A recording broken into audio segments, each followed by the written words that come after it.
everyone, and welcome to Comics from the Multiverse, episode 98. This is a DC Comics podcast from MailFuzz TV. I am Peter, and joining me as always is Matt. Hey, what's up? Also here, a very sleep-deprived Connor. I've made it, somehow. We actually thought we were going to go without Connor because he wasn't responding to messages, and we knew that he hadn't had any sleep, so we're like, I think he's passed out. He's probably passed out. We should probably just start. And then he appeared out of nowhere at the last second. Got a habit of doing that. Yeah, it was... It's just no getting rid of me. It was a great shame. Yeah, even when for 5 minutes you think, you know what, I think we can have a show without him.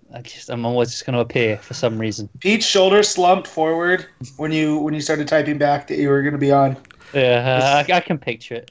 I was literally setting up for just the two of us, and I was like, oh no, he's typing, right, stop, roll back. Anyway, so we're talking about DC Comics, we're talking about the books that came out this week. What we're talking about this week is Batman 44, Superman 44, Justice League 42, Green Lanterns 44, Green Arrow 39, Nightwing 42, Deathstroke 30, Batman White Knight number 7, and The Curse of Brimstone number 1, which is the latest of the new age of DC Heroes books. So that's what we're going to talk about this week. And for the first time in like 7 weeks, we don't have some really big, meaty piece of news to like dissect for 30 minutes before we get to the books. It's kind of weird. Not from DC. Not from DC. I have something I want to talk about, and it's not really news per se, but I think it's an interesting topic that's worth discussing. And since we have a quieter week, with no huge books either, it's probably worth just giving a bit of time to it. But next week's quite quiet as well, but it looks of it. So I'm hoping they drop some news on us. I don't know. I'm looking at next week, and there's some big stuff. Mr. Miracle got delayed, Matt, before you... That's not what I was referring to. What? Yeah, I got Immortal Man. Immortal Man's next week. Oh, Immortal Man. Yeah. Okay, sure, it's still... It's kind of a weird week, though, with even like this week, where, alright, 2 of my books are fill-ins. Yeah, that was the weird part of this week. I was like, oh, I'm looking forward to my books this week. Oh yeah, 2 of them are fill-ins. This is kind of weird. Like... Yeah, but one was utterly, completely fantastic, and the other one was... not. So both by the same people as well, which is kind of funny. Yeah. But I concur. One of them was very pleasantly surprising. We'll talk about that later. But so it's kind of an odd week. Obviously, we're in this really weird camp place. Obviously, we'll be Action 1000 in a couple of weeks. We're going to do a special episode on that. Then our 100th episode, which will be special in and of itself. And then obviously, once we hit May, we got No Justice. We'll get to Man of Steel. We get the prelude to all the wedding stuff in May. Full steam ahead, basically. June's Justice League, July's the other Justice League books. Yeah, all... I just want to point out that outside of my own wedding, Batman's wedding might be the one wedding I'm excited for. I know, right? Having been in a couple myself, they are not fun. Batman's is proving to be fun. I guess you just need the threat of a supervillain attacking. Wait, hon. I'm curious. What were you in other weddings? Obviously, you were the groom in one of them, but what were those? Yeah. Just standing up with the groom. Okay. Not the best man, but the most qualified. I always like to say. The second best man. That's his thing. I was in 2 or 3 weddings, and then going to them because I was at that period in my life where everyone's getting married. So. But yeah, it's Batman's though. This is proving to. When I first started thinking about it, I was like, "Oh, here comes a comic book wedding. This is gonna be yucky."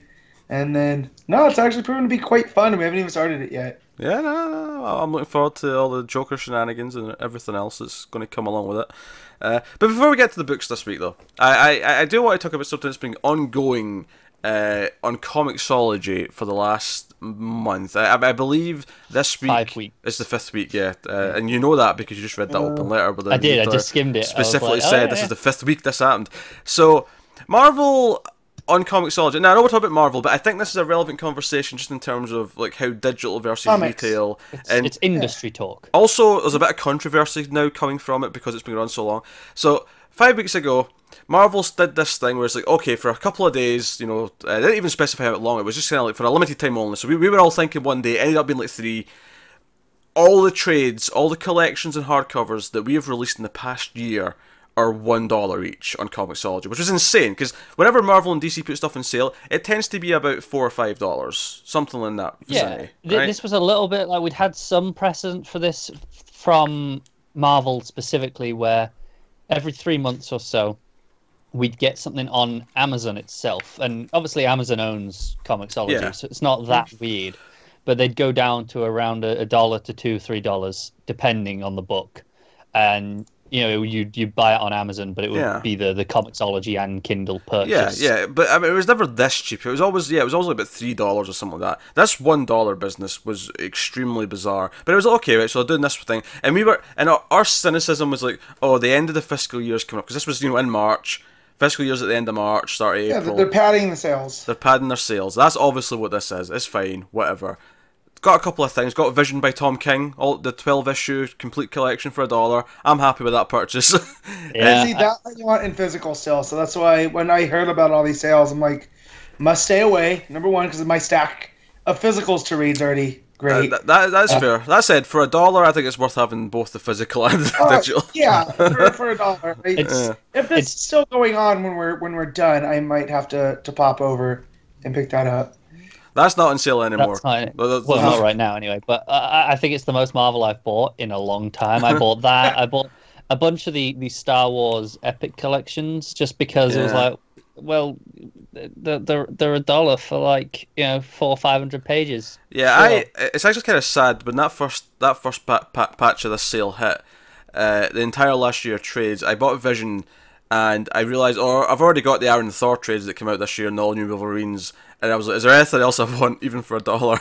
And there wasn't. Yeah. I felt really bad. I got the latest Aaron Thor. I got the two Walt Simonson Thor books that were out so far. Which then added the question, why is Clark Kent in a Thor book?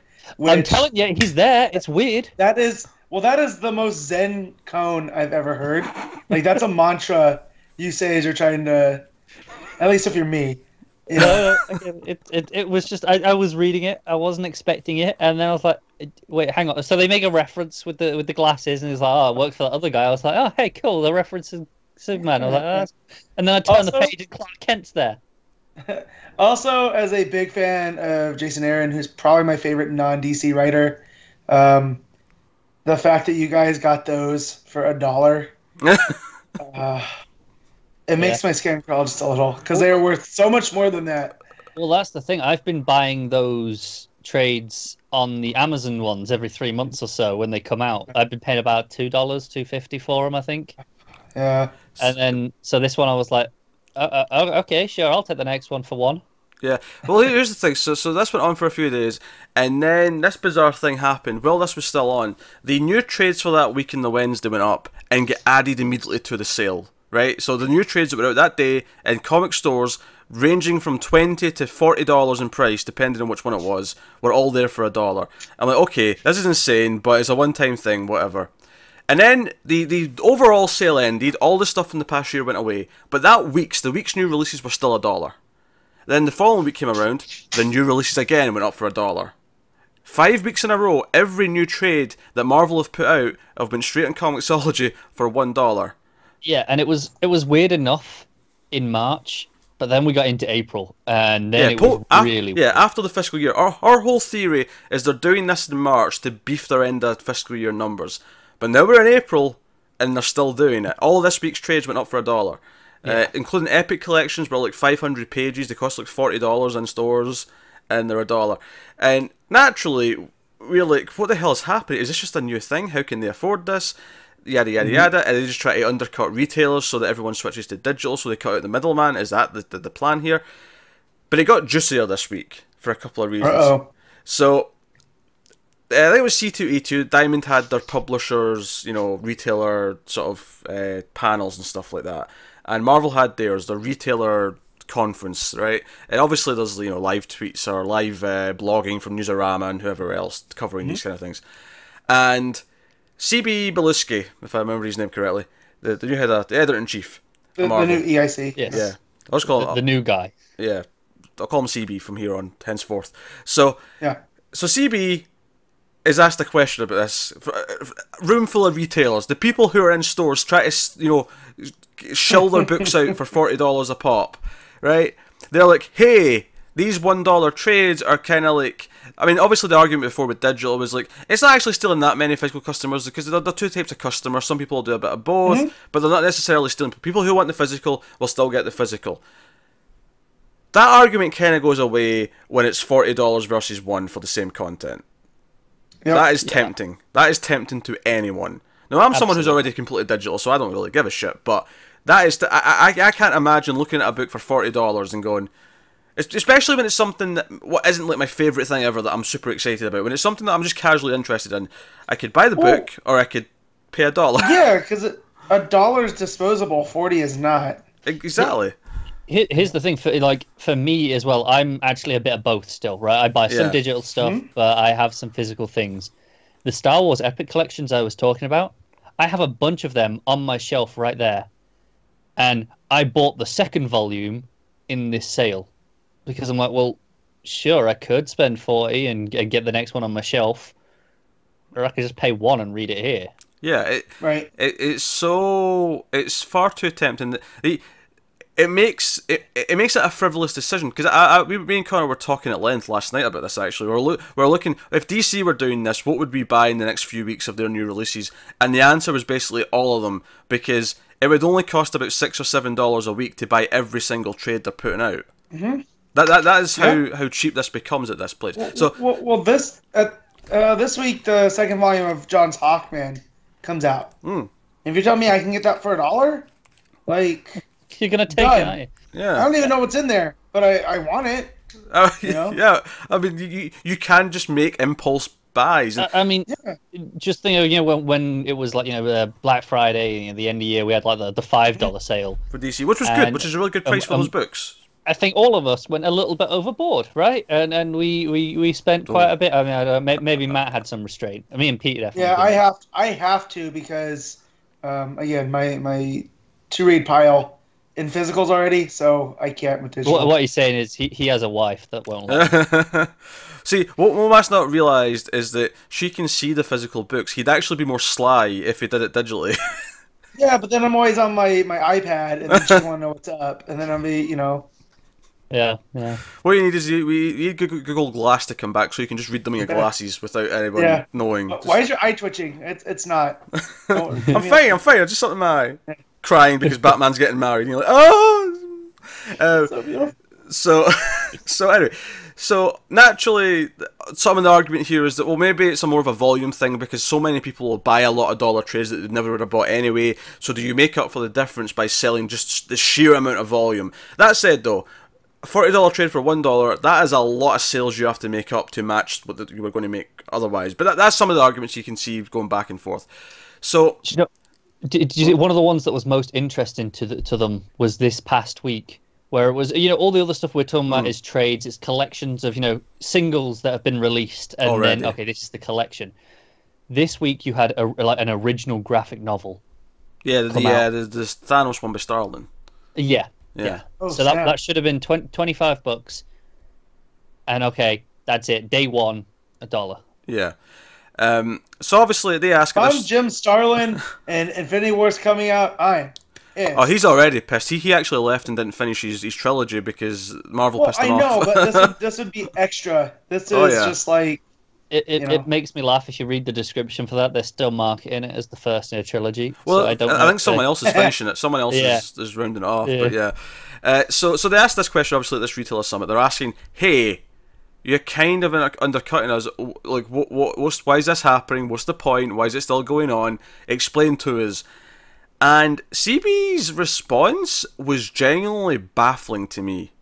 Baffling.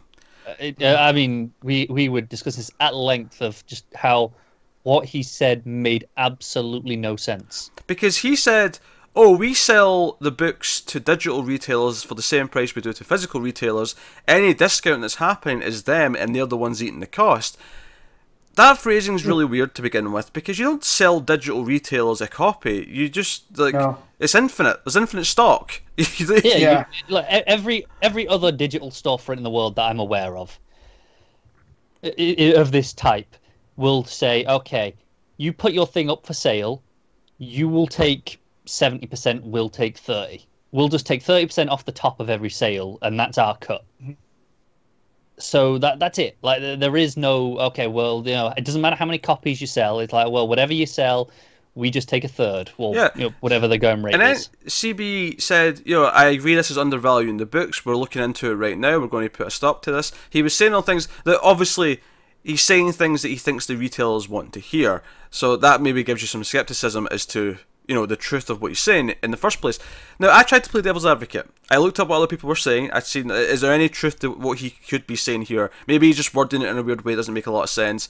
I've seen some speculation that, like, it is Amazon/Comixology who do set prices and do these kind of things, and maybe Marvel's contract with them allows them far more leeway to do what they want, as opposed to, and that's why, because one of the things that CB said at this when he answered this question that really dumbfounded me is he actually said out loud to everyone in the room he doesn't understand why this doesn't happen to other publishers like DC, and that was like, what? Well, what do you mean? How do you, like? It's just your company, like, so still. Yeah. And yeah, it's worth noting on this point. Yeah, everyone else seems to set their own prices. We talk about DC how when the prices went up in the physical things, when some of them switched to single shipping, yeah, they didn't raise the digital price. They left that as it was at $2.99. yeah, that was their choice. Yeah. Yeah.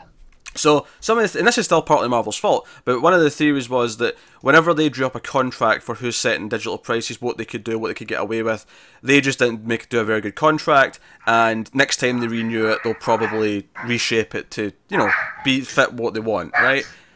Okay, maybe, like, there's some truth there.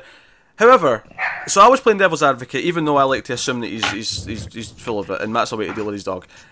Exciting. So, but here's the thing. So today, something very interesting popped up. Brian Hibbs, who is who's a retailer, who apparently in 2002 has tried to sue Diamond. Sorry, class action lawsuit against Marvel Comics over the lack of adherence to Diamond Comics distributors' rules over comic books lateness. I won't get into that, but that's the thing that happened in 2002. So, okay. I've got it in front of me. Yeah, I'm skimming it. Right. But anyway, so he put out an open letter. He put out an open letter today. You know what? I'm just going to read this. I feel like this is far too interesting. And it needs to be word for word. You don't want to.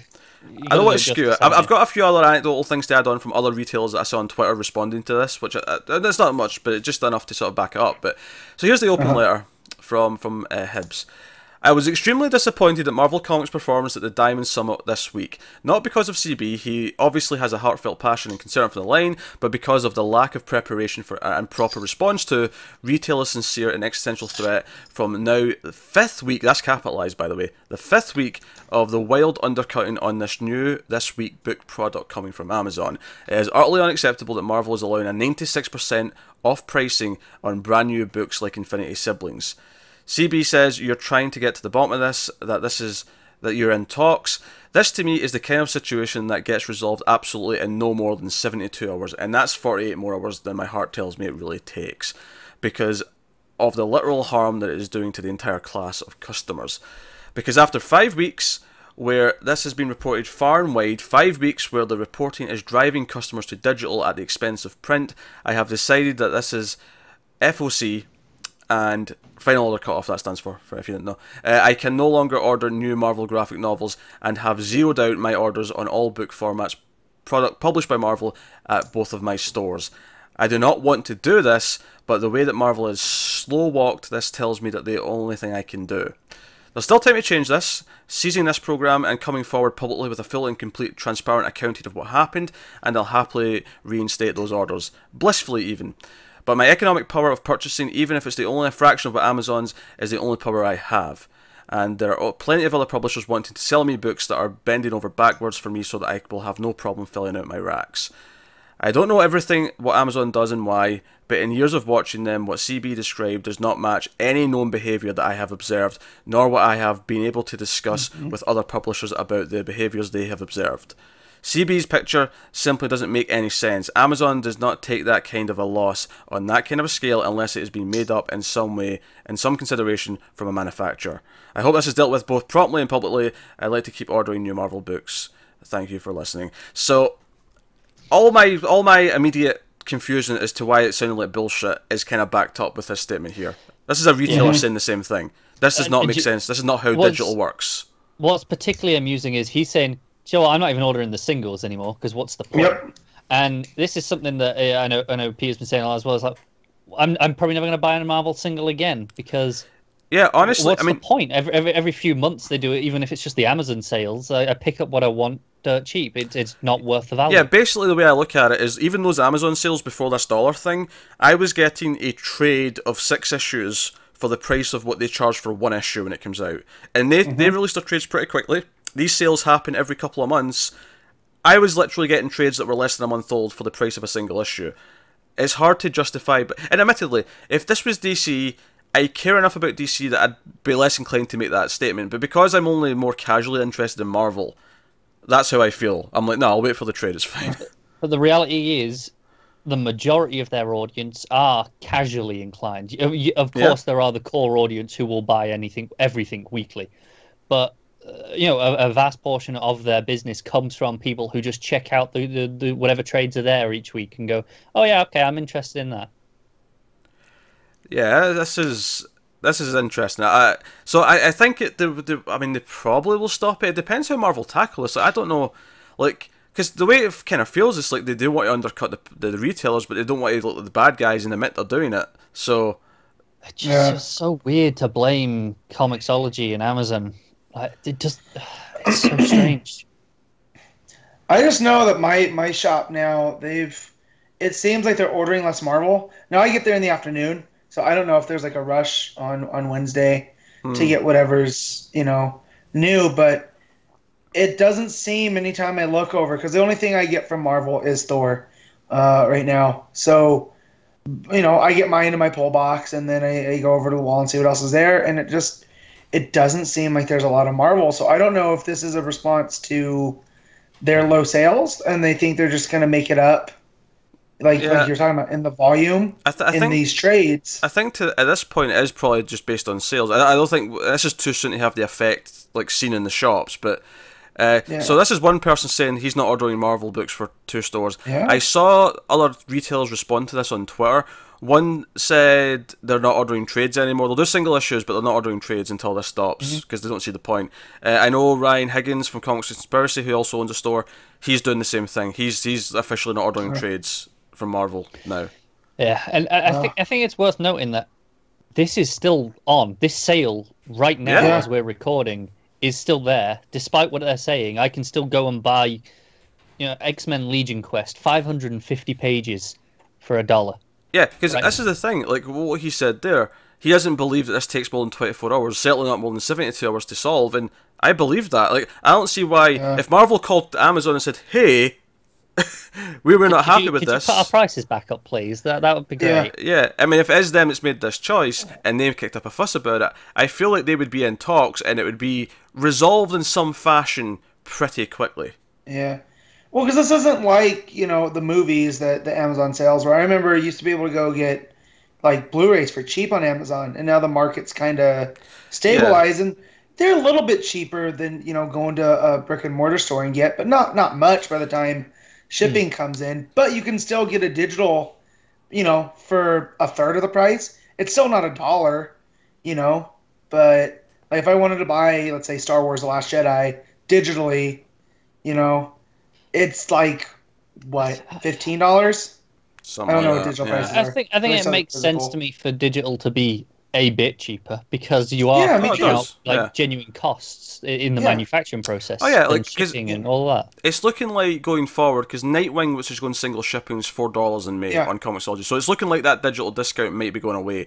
And I mean, I've kind of made my peace with it. It's fine. I'll whatever. I mean, I do genuinely.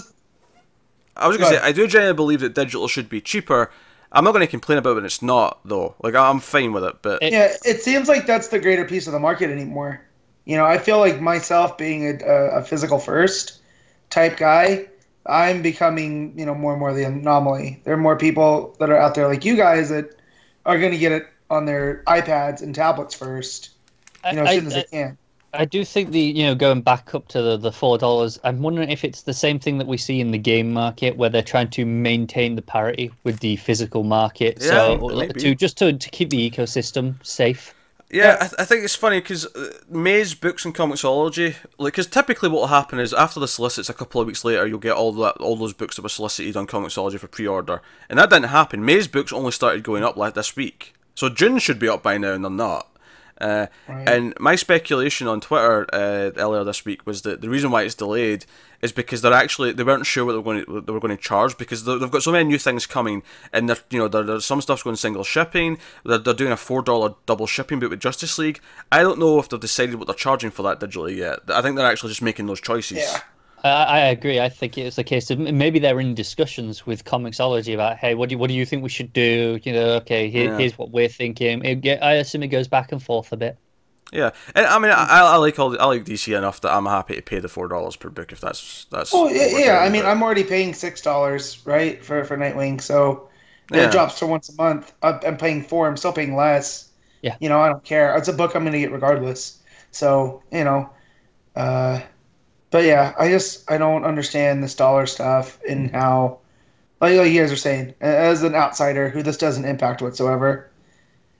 Man, if I was retail, I would be upset because you're cutting my knees out from under me, and able to sell trades where I know with the state of the Marvel Cinematic Universe, people are going into shops and buying Infinity Gauntlet because the movie. Yeah, it makes people. But if they can just get it for $1, let's say, right before the movie comes out, why are they going to come into my shop? I just want to add an update. When we were talking about this in our group, we reached out to one of our friends, Boy Ackerman, who is a comics artist who has sold things on Comixology. Oh yeah. And asked about his opinion on what his experience was, because we would say we assume this is how things work, but we wanted someone with the experience, and he's actually just got back to us in the last couple of minutes.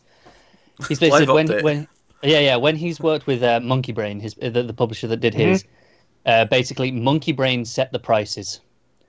They took a percentage, Comixology took a percentage, the rest went to the creators. So you're telling me Monkey Brain, which I imagine most listeners and viewers of this probably haven't even heard of, right? Monkey Brain, a pretty small publisher, right? Yeah. You're telling me they can set their own prices, but Marvel Comics cannot. Yeah. He has said, though, he's not entirely sure how it works with the sales, because during promotions, Comixology has offered like the issue 1 of Captain Ultimate, his book, for free a few times without him knowing. But they may have consulted with Monkey Brain on that. That would be down to them. He's not sure on that. Because Boy wouldn't necessarily be part of those. He's the artist, but he's not there for all those business talks, obviously. That's Monkey Brain's. But I also remember when Captain Ultimate came out, I got Captain Ultimate, because we want to support our friends. It was 99 cents, that first issue. Yes. So, the difference between free and 99 cents, it's not that major. But now when you're talking about, like you said, 40 to $1, yeah, that's huge. So, that's crazy. Yeah, it's nuts. So, hopefully everyone enjoyed that conversation, because I think it was worth talking about. I feel like it was such a really weird thing that... And it's been on far longer than we thought it was going to, because we thought, this will be like a few days, a week at most, and then they just kept putting up new trades, and I'll be fascinated to see if those things that these guys kept talking about in the chat or in the thread. And I was like, geez, another sale? I don't care. Oh, another week of this? When is this going to stop? And now we're on our 5th week.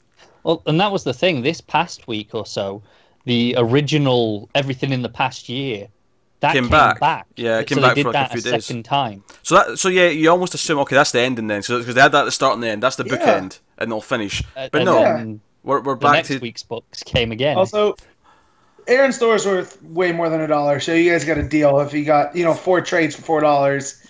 Like, that's a price of 1 issue. I think there was only one of Aaron's Thor. No, it was 2. Volume 3 and 4 of Mighty Thor were there. Yeah. Okay. Well, you guys got a deal because those are worth way more than $2. Yeah, I got caught up recently this week. No idea when I'm going to read them, but they're there. I'm at the point now, because I've basically got all of Mighty Thor and Unworthy Thor to read. Yeah.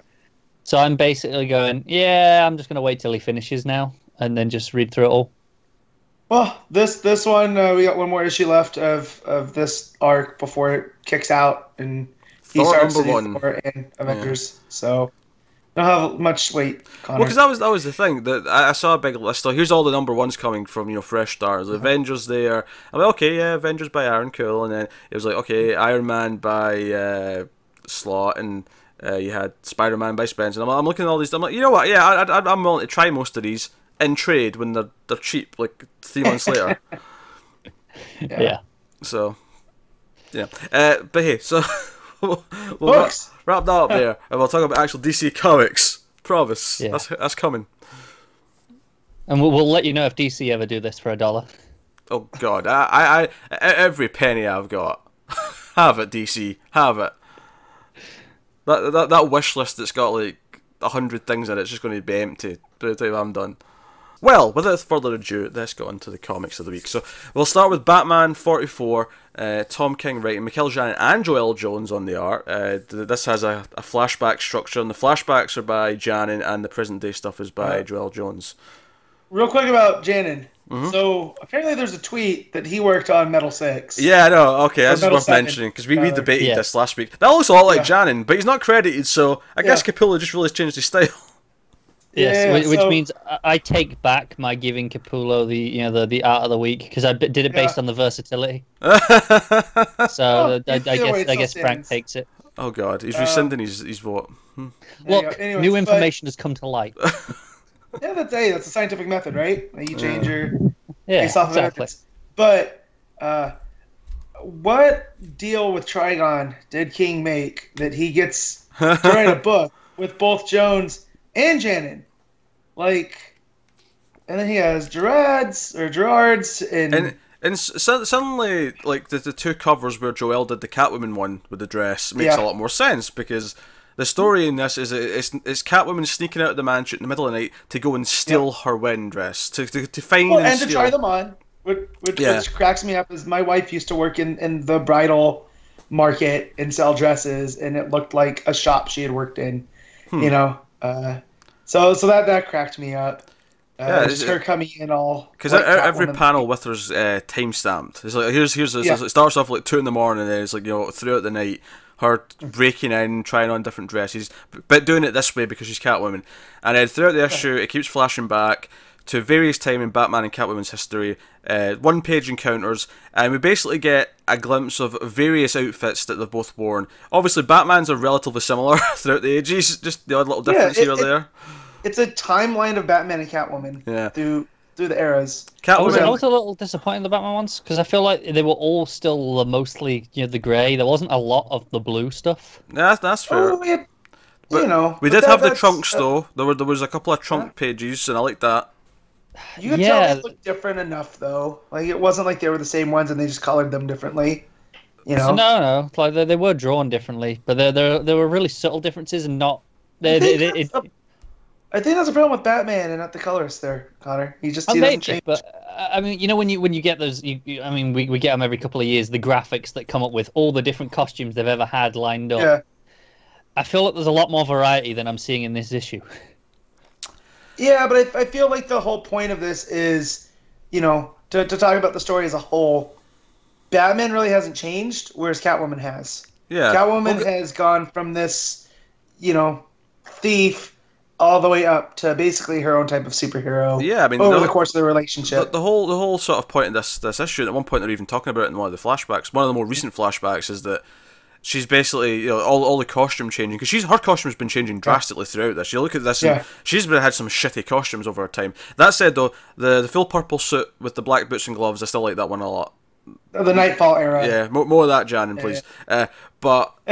But she's like, oh no, we're still trying to find what fits, and it nicely parallels to her trying to find her perfect wedding dress, and it's just it's almost like she's trying to find out the life she wants, and she's maybe finally found it with Bruce. There's some nice little subtext in there from that. I know Connor didn't like this issue that much though, so I'm going to let him speak, and then me and Matt can bring everyone back.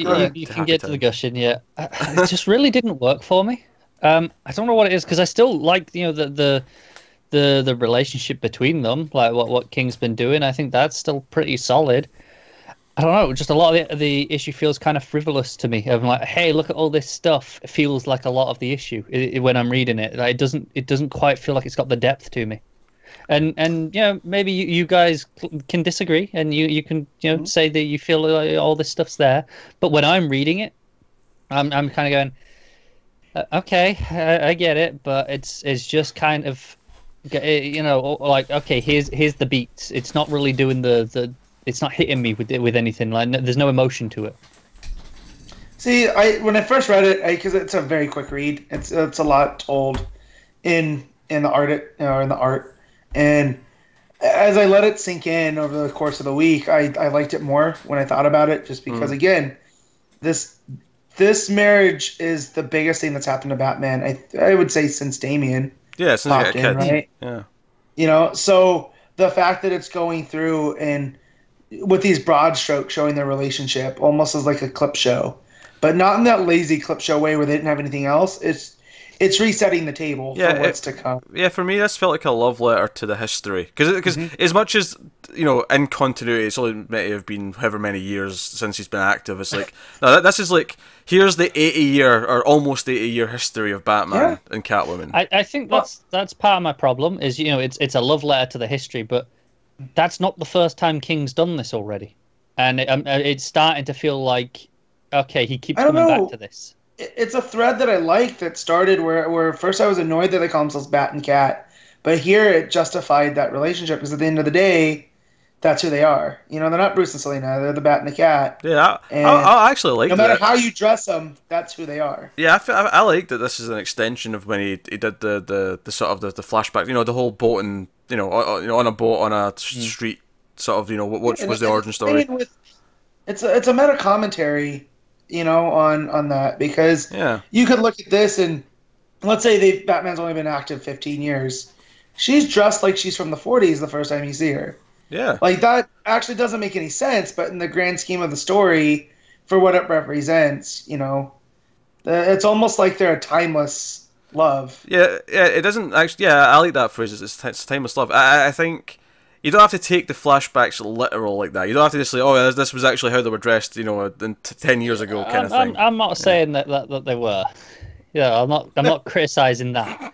I'm just saying that the shtick's feeling a little bit old to me. Doing this again.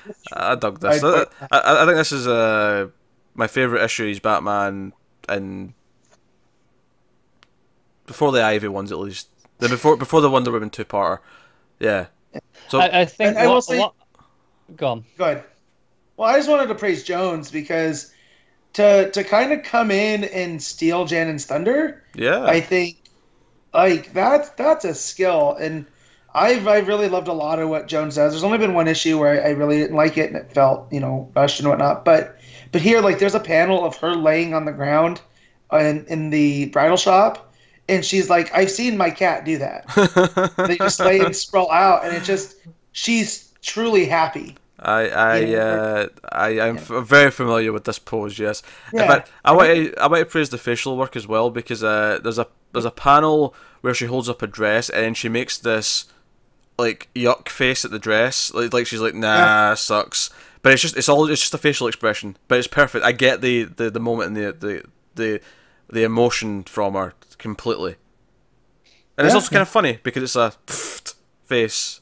It's good. I've got nothing bad to say about the art. I really haven't. The art is top quality. I mean, actually, going back to Matt not criticising, but questioning King's luck with the artists here, it's funny how he's got Clayman, he's got Janin, and now he's somehow roped in Joelle Jones into being a regular rotating artist. Yeah. This is the teams that we're working with here. Have you seen the teases of his Clayman's Joker coming up?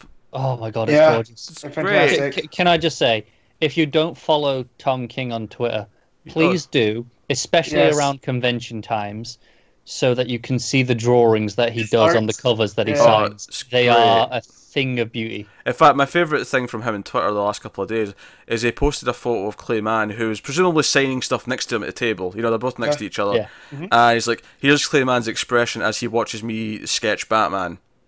And it was just Clayman looking horrified. Yeah. It is. My favorite thing King's ever done is when he draws the smiley face in the Batman shadow on the Elmer Fudd crossover. yeah, just because it's so goofy, and it's a small thing, and it ruins Clayman's art there. Don't you just want to get a cover ruined by Tom King? Yeah, actually, exactly. That reminds me. I saw a funny thing on Twitter this week related to Dan Jurgens. Well, he was responding to someone else said, I saw another comic artist, I can't remember Phil who. Hester. Was it Phil Hester? There you go, you've seen this. Said, it hurts a little bit inside or whatever when you're signing something for a fan and you offer a sketch. Oh, do you want me to sketch something on the cover? And they'll say, nah, I'm fine. Right? And how that kind of hurts. That stings. And Dan Juggins responded to it. I had someone this week. I signed for him, said, "Do you want me to do a sketch?" And the person responded, "No, I only want artists to do that." Oh! You know what's really funny is I don't know if the fan is just ignorant, someone who's a bit younger who isn't really familiar with his work beyond recently, or if more they're saying, "Nah, I don't really like your work as an artist. I appreciate you as a writer, but I took it as the format. I took it as this is someone who only knows him as a writer and doesn't realize that he's also an artist." And that hurt my soul as a fan of his Superman and his. He's the father of Booster Gold. Like, that hurts my soul. It doesn't make me angry. It just somebody insulting your grandpa. Just like, no, you know what he's done? You know what he went through? Okay? He fought a war for you. Yeah, like... that reminds me, Matt, did you enjoy the picture of your bearded Booster? I did. We're getting in Batman?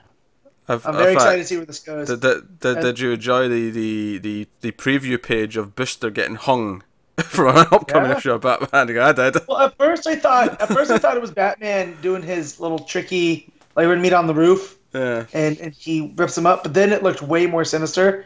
What kind of breaks that tension is Skeets slowly watching him go up. This is a preview page Tom King put. He puts out previews, little previews here or there. But just back to the whole artist thing and like not wanting them to draw on it. I love that Tom King doesn't ask; he just does it. He just does it. Yeah, because he knows they'll say no. I mean, that guy says, "I only want artists to do it." I mean, he'd been in the right in saying that to Tom King, but he's like, no, smiley face, shitty Batman sketch. As someone that's been to my fair share of cons, I've never had an artist offer a sketch, no matter how small, and it makes me sad. Have you not? Because. Yeah, no, not like, hey, can I do this real quick? Usually the lines are super long, but... I'll tell you, Jeff Lemire will do a sketch in any trade that you put in front of him. Every single one, no matter what, he will do a small sketch. It's pretty cool. That's... well, that's why I always love that Chip Zdarsky. His signature's free, but if you want Stan Lee's, it's $10. So... Yeah. Anyway, so Batman was good. It was good. I liked it a lot. You like the Nightfall era purple with her long hair. Oh yeah. And I was going through trying to think about what my favorite costume of hers is, and I think it is the most recent where it's more tactical. Oh sure, it's like the leather with the hat. But I think I wanted to pick something else, but that one mainly because of I think it was the Brubaker run and whoever did the art there. Yeah. It's super iconic. I think for a more grounded look, the modern one with the goggles is definitely the one you go with. I think if I want a more comic booky look though, I think that Nightfall era is kind of that's good. The one I like, but I mean it's up to taste. Yeah. The old ones are pretty goofy though. I will say I think I'm getting into a pattern with King's Batman, and maybe this is just something with King as a whole is. I feel like for me, I need to have him doing a solid plot to back things up. Otherwise, it kind of just feels wishy-washy to me. Because this is, not the first time I felt this now. And, these are, from a technical point of view, I can't really fault these, but they're just not hitting me. They're feeling a bit hollow. But it's when there's a plot to back it up that I'm getting invested. This is where we have an advantage over you, because we have souls. So we feel the emotion of what's going on. I can feel emotion. I'm just not feeling it here. So, you say that about the plots, and if you guys remember, cycle back to 2 years ago when we started, and I was like, I don't know if King gets Batman. That doubt's gone. Anything since, I Am Suicide. I mean, hell, Matt. I think King's Batman's one of the most vulnerable Batman I've seen. I mean, sure, that's why I like it so much. I like. Sure, he's not a badass. You can criticise that in the Ivy arc, he was taking out Flashes quite easily, but on an emotional level, he is so vulnerable. Because the story around that though, that's Ivy controlling the Flashes, right? That's not, it's him doing his job as Batman. Oh yeah, we can get nerdy and explain it away. Of course we can. No, yeah, but first I Am Suicide, where he's resetting his broken back and this stuff, I'm just like, I hate this. But then he goes and I Am Batman, and by the end of that arc, he's completely vulnerable, and he's talking about the death of his parents and how it's affected him, and we've gotten completely away from the Gotham Girl stuff. I feel like that was supposed to be super important going forward, and it still might. But in writing the Catwoman stuff, King's kind of been able to call an audible. Maybe that'll whip back round. Maybe that'll be because he says he'll go 100 issues. Maybe it'll be the very final arc that'll bring the Gotham Girl stuff back in. I hope it's a bit more than that, because it was, that first arc promised so much, at the end of it, and then I'm like, okay, I've never got any sort of payoff to this. Yeah, but here's the thing. I'm okay with that. I'm enjoying what I'm getting right now. Yeah, here's the thing though. I think the book's been better since. Like, I think that first arc's one of the weaker sections of the whole run. So I don't necessarily mind if we don't go back to it. I think King settled into his groove a bit more, but I'd like to get back to that stuff. Probably more than I would this stuff, personally. I like this way better. I'm so, confident and so what I'm looking for, secure in Lois and Clark's relationship. I like exploring, the Bruce and Selena.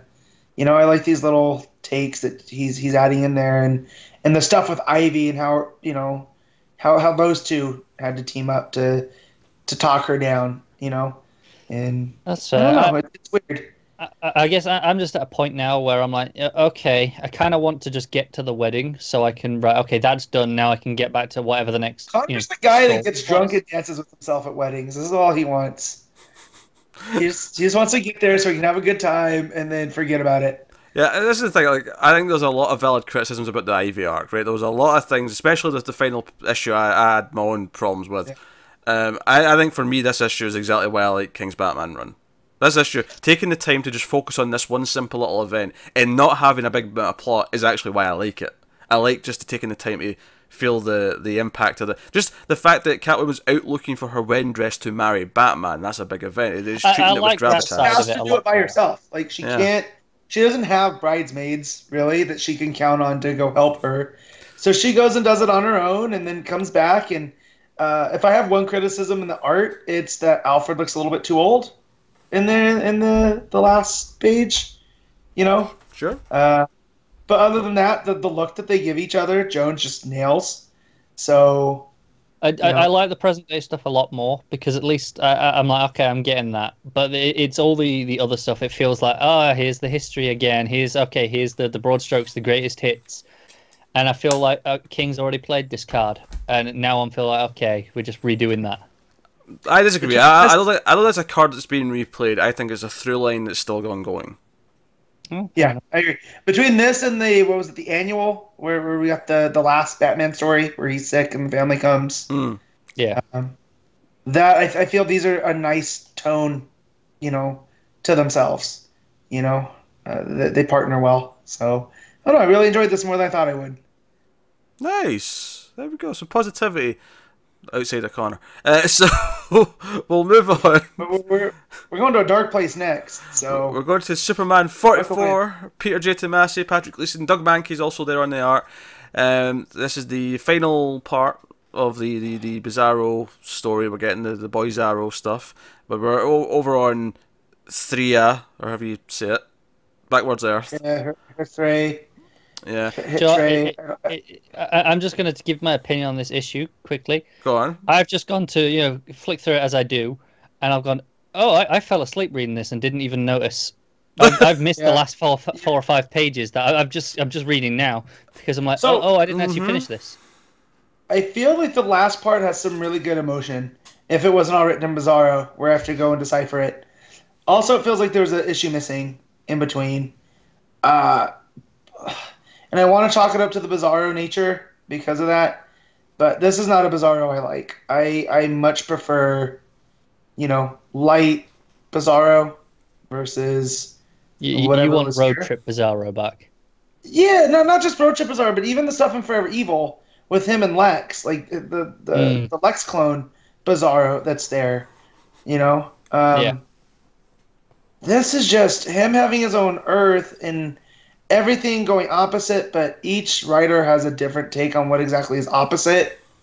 Yeah, some people just put not in front of everything. Some people actually do the opposite in terms of the verbs and as well. Like, it's not consistent. It makes a very tough read. Yeah, this is flip-flopping between. This is doing both. Yeah. So I mean, honestly, either one would be annoying to read it in extended amounts, but flipping between them just makes it even harder. Because you can't even just get a consistent through line of, okay, this is the rule, and I'll just keep sticking to that as I'm reading it. You can't do that. Bizarro's definitely, if you're cooking, Bizarro's a spice that is very overpowering, so you only need a little bit of it to bring it. And if you add too much, you've kind of ruined the meal. So I feel like this meal was ruined, and it makes me sad because this team with Tomasi, Gleason, and Mahnke are like 3 of my favorite people in comics. And then you add in Bizarro, and it just all goes to hell. Joe's a shame is, despite the opening of the first issue of this being a bit too heavy in the Bizarro stuff, once it got to the family, it's like, oh, this feels really good, and it's Superboy with Boy Zarro. Last issue was definitely the middle issue was definitely the strong part of this, right? With Kathy and with Nobody and everything else, and all the building stuff, and Robin or Rob Zarro coming in with his mustache like Gomez. All over. I love the idea that the opposite of Damien is like this suave Gomez-esque version of him. Like that's really funny. I agree. But this final issue was just kind of like lots of Bizarro speak. It had all the climax, and they did the whole thing where at the end, Bizarro like kind of emulating Krypton, but instead he sends himself away and this like, you stay here, son. I'll save myself in the little ship. Yeah, because that's the opposite of what Superman would have done. Yeah. And I mean, and then they come and save Boy Zarro at the end. So is Boy Zarro going to be around? No, I like that. Next? There's a lot of moments in here that I like when they tell John, "No, this is you. You're leading this right now. We're here because of you." And it's, I almost want Tomasi to do a team of Nobody and Boy Zarro and Kathy. And it almost feels like it's being teased, doesn't it? Yeah, I could see because I loved loved all that stuff here. Everything else around it, like, I still don't know what the super villain thing was all about. Yeah, that was a big cliffhanger at the end of the last issue. Oh, what was it? The Legion of Fun. Yeah. But it was okay. Just something to punch. And I feel like because this issue starts. I don't understand that. Yeah, this issue starts and they're already like fight. Like, it felt like the Legion of Fun just kind of showed up halfway through without much of an entrance. Yeah. And we're just kind of there to be punched, and that was it. Yeah, I did chuckle at Fat Flash. Yeah, Fat Flash is great. Matt, you going? Yeah, Fat Flash gave me a chuckle. Black Manta throwing fish.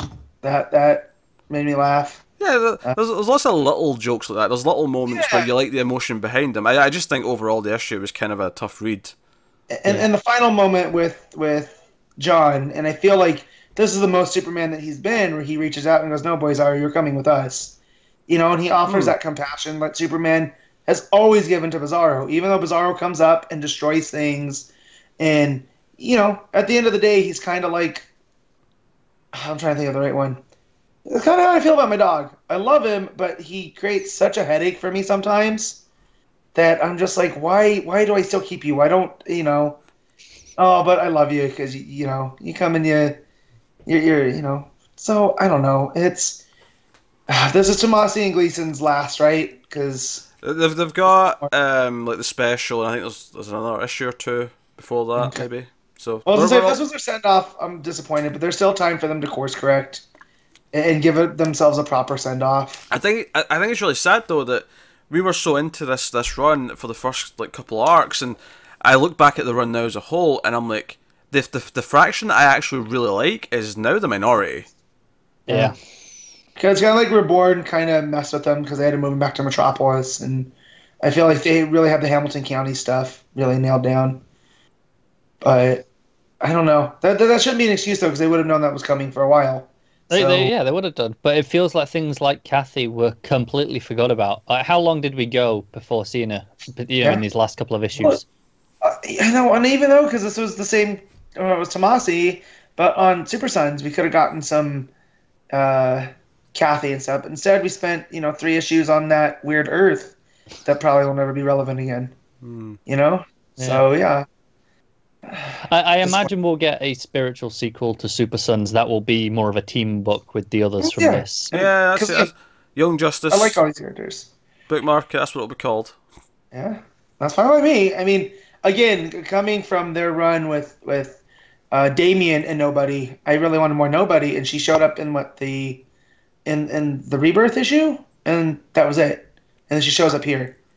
So, and same with Kathy. Kathy gets lost after the Manchester Black stuff. Yeah, I think nobody wasn't the Rebirth issue. That was the issue where that was at the start of the Super Sons, where I think Damien was at school, and she showed up there. If I recall. Well, I remember her saying that they were gonna, for Damien, she was gonna keep an eye on John because she can go invisible and whatnot, and that never really showed up. So I can't remember where it was, but it was Tomasi where she's reporting in. Yeah. So, hopefully we get something, and I really did like the positives here were. I really did like the art and spots looked fine because it's Mahnke and he kind of does grotesque well. But it was really the moments, the emotional stuff with John that I really enjoyed. It's funny just reading these last few pages now because, like I said, I fell asleep. They are the best of the issue. Okay. Yeah. And I fell asleep just before because I was just in the big fight still with all the Bizarro talk and punching things. Yeah, it was just like a big mess of things happening. There's not really pretty much an easy through line to kind of take you through the page. It's just so yeah, Superman 44, not its brightest, not its worst. I mean, this is no reading plaques off of the war memorial statues, but not even the worst of this arc because the first one was other than those last few pages. The first one was worse than this. Yeah, actually, I don't know. I think it's open to debate. I'm glad this arc's over. I'll just put it that way. Either way, there's not much in it, but they're not good either way. Like you say, I think 3 issues. It felt squished into 3 issues. Actually, no. I'll say I didn't feel squished in. I just felt like they added too many characters and ideas for the 3 issues they had. I don't think there was another issue of plot to be told, but there was just like the Hawk Woman or Bizarro Hawk Woman and the Legion of Fun, all this stuff. They didn't need to have most of this. No, it's just there for something to punch. Yeah. All right, well, we'll move on then. We'll move on to Justice League 42. Christopher Priest writing, Pete Woods on the art. The art, I've got to say, in this was a bit more sloppier than I'd expect from Pete Woods. Yeah, but there's one moment in there that I really, really enjoyed of the art. That's fair. That's fair. But there was a few things, especially early on, where I was feeling like, this looks a little bit weird. Mm-hmm.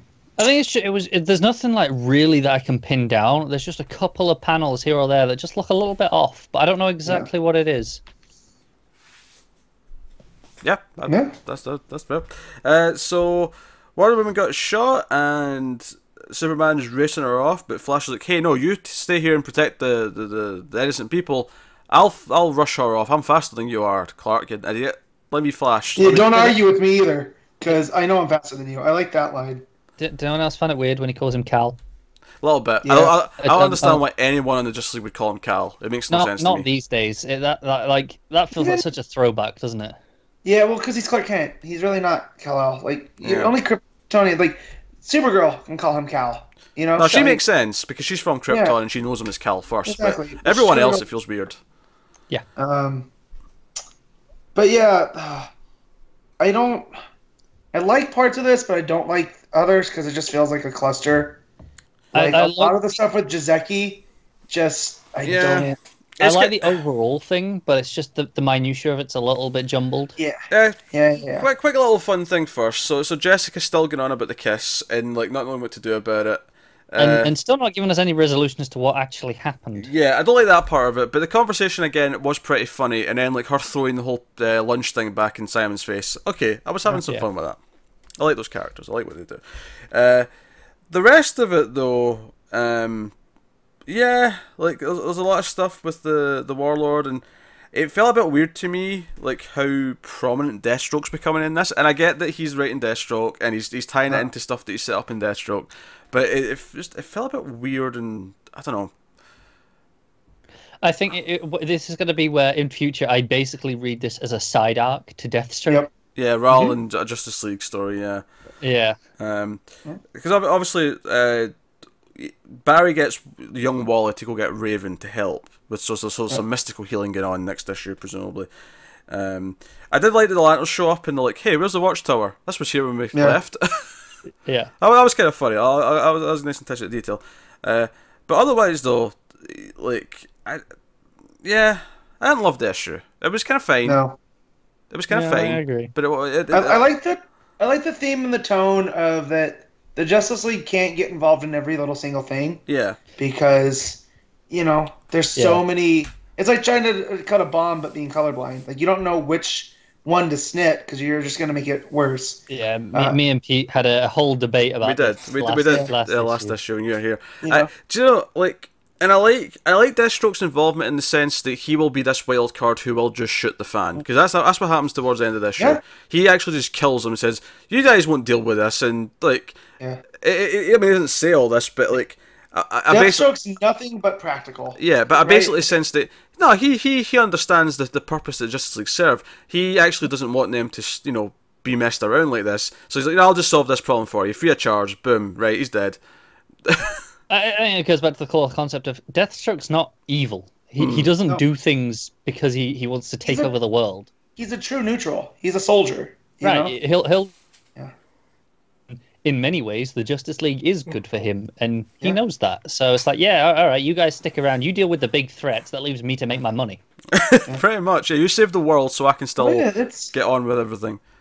Yeah, it's basically politics in general, right? You can have all the grand ideas and want to do all the good, but when you start getting into the mess of it, you need that sociopath that's just going to be like, okay, I don't care. This is what needs to be done. It's kind of that's not everybody. It's kind of like the hit television show Buffy the Vampire Slayer, when Spike wants to help save the world because he actually likes going around killing people. He doesn't want the world to end. He likes doing that.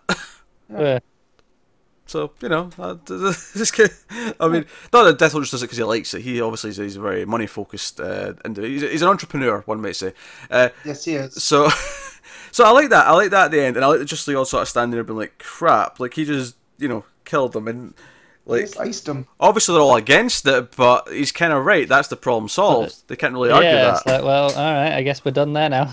Yeah, but I do have to criticise this a little bit. I feel like the whole thing with the fan being set up, it felt like the focus from him has been kind of taken away in the last few issues.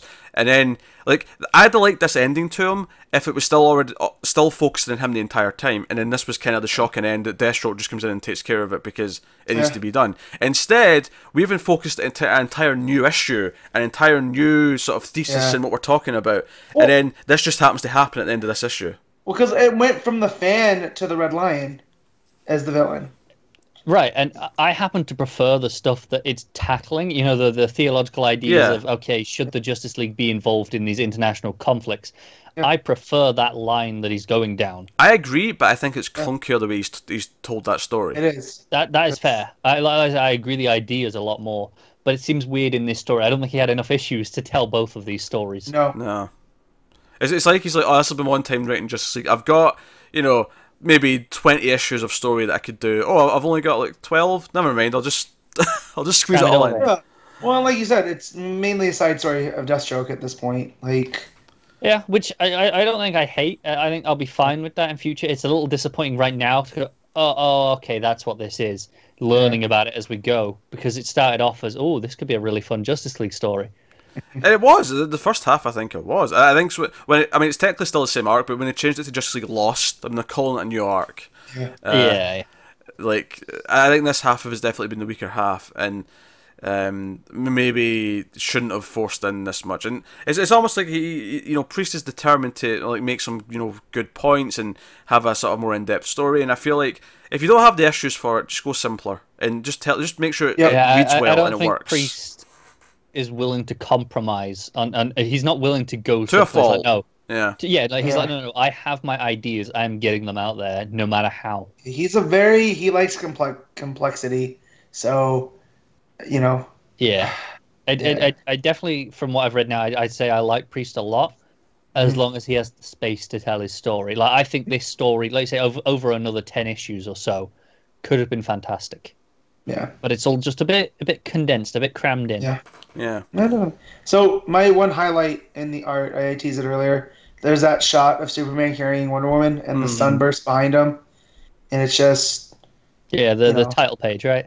Yeah, I love that so much. Yeah, it looks great. So all the other art, it's not so great, but that one.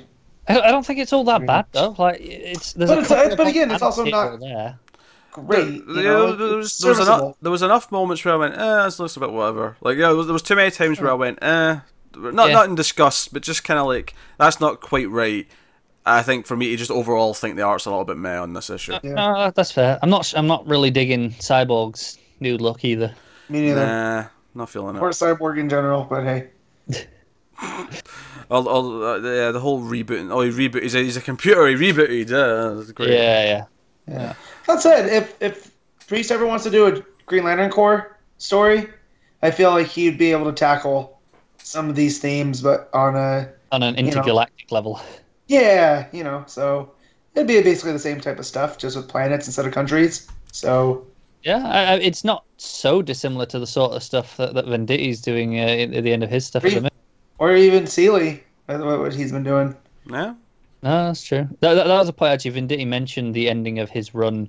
We were originally told it's going to be like a 3-issue final arc. Yeah. But turns out from now until the end, it's going to be 3 mini arcs. That's one overarching thing to do with the Dark Stars. Oh, I'm okay with that. Yeah. That'll take us on to Nightwing number 42. Collin, Kelly, and Jackson Lanzing writing with Jorge Carona on the art. So this is a fill-in issue. We got another fill-in issue later this month as well, and then Percy starts his run with 44 next month when it goes single shipping. So it's kind of weird to try and be excited for a fill-in, because it's like, well, especially when it's creators who I don't really know. It'd be different if it was like, oh, it's a fill-in, but it's by Greg Rucka. I'd be like, oh, okay, what's Greg Rucka going to do in an issue? That'd be exciting to an extent. Especially because we ended up enjoying most of what Humphreys did, but it was kind of a miss. Yeah. I mean, I still kind of wish it was a full proper run. I don't know why it wasn't, but regardless, this is where we are now. So, it's just kind of, okay, so what's this going to be? And then you read it, and the entire issue is basically Damien's been kidnapped by the Yakuza, or not the exactly sure, they've got an old name, what was it? The Kabuki. The Kabuki, yeah. So they're basically a Yakuza, and it's Nightwing going in a suit. He's got his costume under his suit, but he's got his mask on, and he's basically John Wicking his way through a building. Not with guns, obviously, because he's Nightwing, but it's very John Wick. Got his sticks. It's the Screamer sticks, or his guns, and he's John Wicking his way through. The entire thing is basically the hallway scene from Old Boy up to get to the top of the building where Damien's chained up, and the whole thing's like this like sort of very heavy prose narrative narration where it talks about how his brother has been captured, and it's like, oh, his brother. I'm like, oh, it means Damien. They thought that the boy was an orphan. They didn't realize he had a brother, and it's revealed to be Nightwing. Yeah. I'm not gonna lie, I fist pumped. I might have. My wife's been sick all week, so she's been going to sleep early. I might have woken her up because I fist pumped too hard. This is a fantastic issue. Do you know, in terms of fill-ins, it really reminds me of the surprise I got when I think it was Percy who did that fill-in on Detective during the Manipul and Booch run. Yeah, the two-issue thing with Jean-Paul Leon doing the art. Yeah, where I was like, oh, okay, it's a fill-in between these arcs of this run that I'm really enjoying. I was like, okay, I didn't really want to take a break here, and then it turned out to be fantastic. Yeah, no, this is a great one and done. It's good enough. Despite what we're going to maybe say about Green Arrow in a few minutes, it's good enough that when these creators are on a book now, these writers, this team, I will be interested in checking it out now. Yeah. As long as it's Nightwing. I will say, interestingly, I didn't always feel Dick's voice was right when he was speaking. Okay. I mean, he doesn't speak a lot, so maybe they just didn't quite get time to get his voice down. Joelle, I feel like Nightwing's a character kind of like Spider-Man, who you beat the shit out of him a lot. You have him get the crap kicked out of him and still get back up. He's the rope-a-dope, right? And that's fine. But I do actually kind of like for once we see Nightwing just to be a badass and just take out everyone. Yeah. And it's not him being a badass just to be a badass. He's getting his brother back. And yeah. I love the Dick and Damien team up. Like, that was one of my favorite things that come out of Morrison's run. So the fact that he's doing all this for his little brother, and he name checks Jason, and puts Jason in his place. Because he makes fun of someone's mask, right? Yeah. Yeah. So you guys are doing the Jason Todd or the Red Hood thing, just not as well. Yeah, and he doesn't do it that well. Let's not bury the lead. Damien has a dragon now. Yeah, he has a pet dragon. In order with the rest of he has a dragon back. Here's the thing. See, when they got to the top of the building and we see this big dragon, I didn't think it was a dragon. I thought it was just like the top of the building. Like, this guy, this whoever owned this building built a dragon at the top of the building. I didn't realise it was an actual flying dragon that was going around the top. And then in the last page you see the dragon and Goliath's on top of the dragon and he's like telling the story. And I think it's kind of implying, of course, that he was telling the story all along. He was telling the story to the dragon. Yeah, absolutely. Yeah. And I'm like, Wait, he's actually got a dragon now? Is that going to come up? Like, I love how you've just got Bat Cow next to the dragon. Yeah. Also, I'm like, oh, Damien's collection of pets is the best. Damien's going to basically have to own his own zoo soon at this rate. He has a dragon. He wins. Damien has won the DC universe. I can't wait for the next issue of Super Pets where they have, like, this is going to be fantastic. But the art here, I like how thick and chunky and blocky it is. It fits the story. It's very pulpy. Manga, kind of, you know, from the manga I've experienced. It's not the sort of art I would always like, depending on who's writing, but it fits this. It fits what this is. It's supposed to be a martial arts movie, essentially, and it fits that very well. Yeah, it was very much the Raid, you know, going up the building. Yeah, it's the Raid. Yeah, there you go. Yeah, it's a martial arts movie, and the art fits that. It's a cartoony kind of combat kind of vibe to it. It's the stuff that I loved in Daredevil when I was reading the Brubaker and Bendis runs. The moment where Dick just rips off the rest of the shirt, because, you know, it's already in tatters, and just like, oh, forget it, and he just pulls it off. It's so good. The Nightwing logo. And apparently they've been sitting on the story. Like, this was meant to come out a little while ago. Yeah, this is from the archives. This is like a year or two old. I want more of this. Just give me did they do this every so often? Miniseries by these guys. Where they'll like here, we'll hire someone to do like a 1 or 2 shot thing, and it's just there for later when we need a fill-in. No, honestly, it feels like it's written just after the Gleason stuff, because you know this feels like, okay, this is Spy Nightwing going in and doing this. I guess, but why you made me want to reread Gleason. But I hate you, Hunter. Here's my thing though, if that's what it was written, then okay, so why hire people to write a one shot right after Rebirth started? I think it's been updated a bit. But I mean, okay, yeah. All right, fair enough. I think it might have been written a bit before Rebirth, and that might be why it was shelved, because okay, Rebirth's happening, we don't need this right now, but hey, we'll keep it in the archives, you know, update it a little bit later, you know, and I think it was just a script at that point. They've just drawn it now with the changes. Yeah. Either way, whatever they did, I want more of this. Like now, this is one of my favorite things I've read in a long time. Yeah, it was just fantastic. And I feel part of it is because it snuck up on me. Like, I open it and I finish that page where he's walking towards the camera, if you will, and I'm ready to go on this journey. It was and the way that it's surprise, structured, with the titles within the titles, you know. Yeah. Like the quickening, I think, is one of them. Yeah, the beginning at the start, the quickening's the end one, I think. Yeah, so good. And the reds and the blacks just pop, especially with Nightwing in his blue. Yeah. So it was fantastic. It's a great one shot. So next up, we got Green Arrow 39 by the same writers, Collin, Kelly, and Jackson Lanzing. So I'm like, I read Nightwing, I'm like, oh, they did Green Arrow too. Oh, this is a 2-part story. And Marcio Takara is the artist on this one. And this is Green Arrow going to some country. I can't remember off the top of my head. Vikar, there you go. Well, they're the children of Vikar. Yeah. So I don't know if that's a thing or if that's where they're, but it's one of these, you know, it's supposed to be like Afghanistan, but they don't call it that. Yeah. You know, it's called Rapistan. Rapistan. There you go. Yeah. Okay.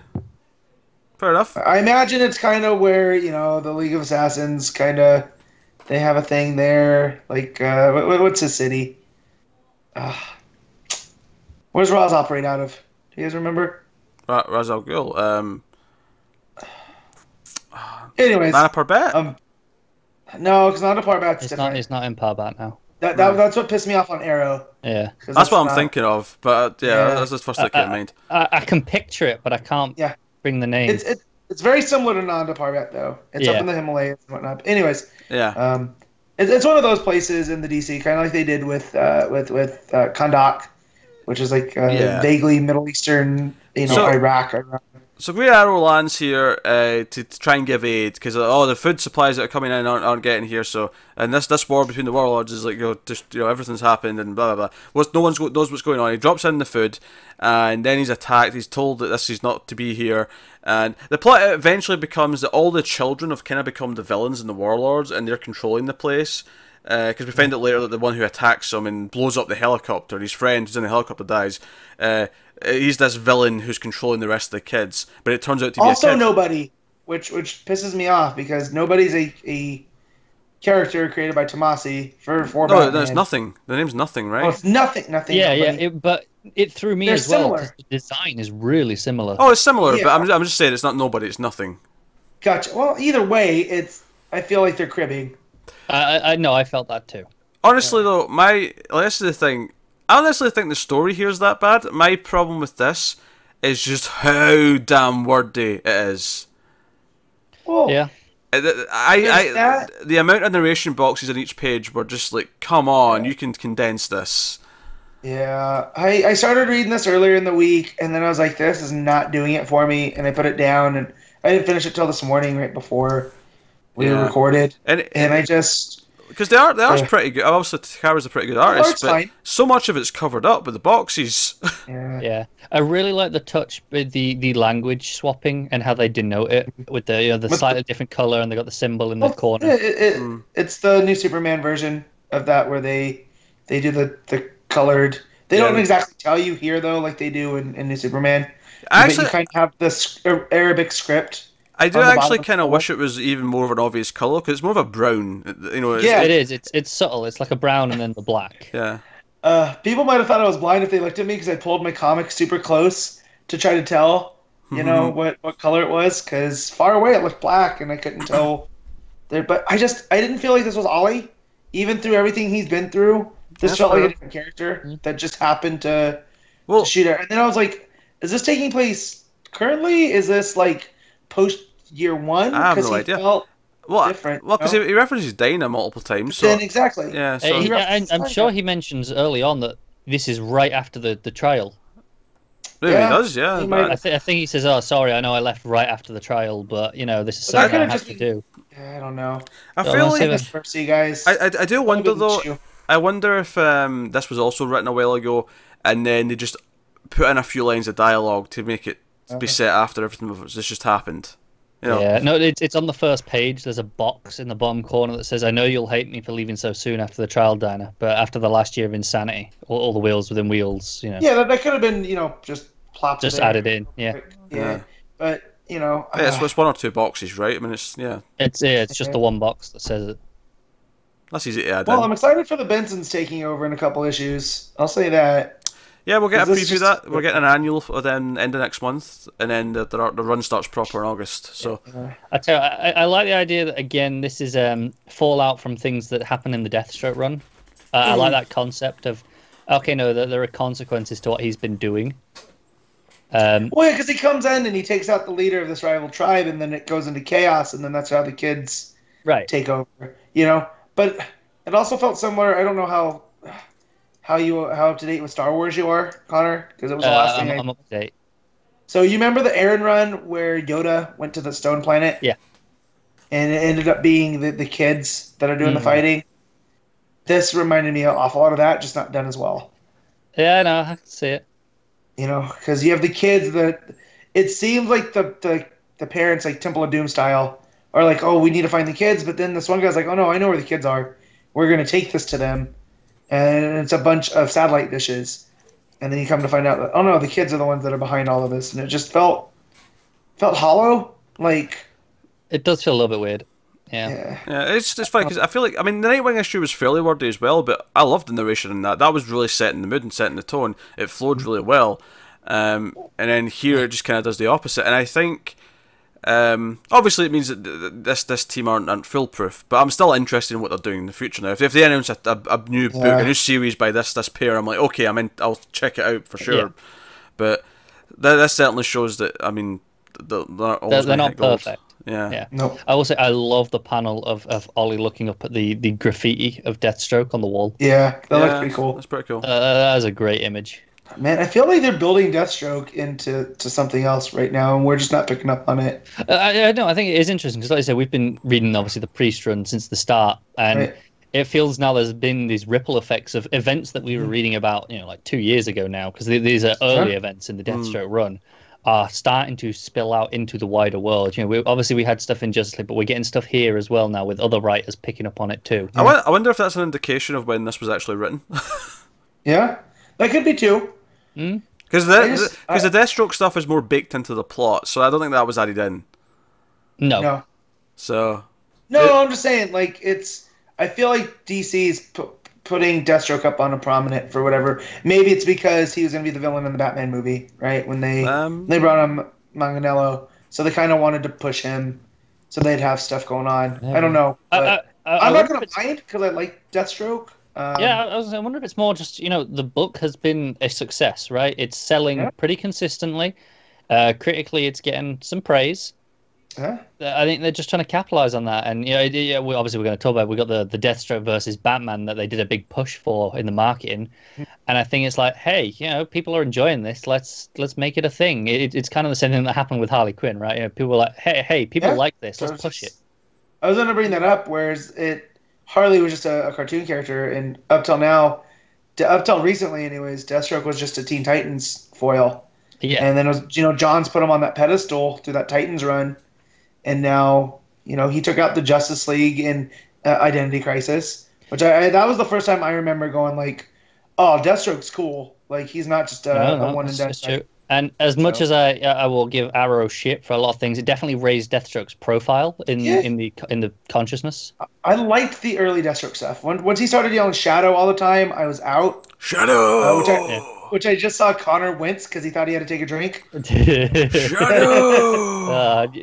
Last night, that's how long I've been awake. I was drunk last night for Arrow, and then I've sobered up.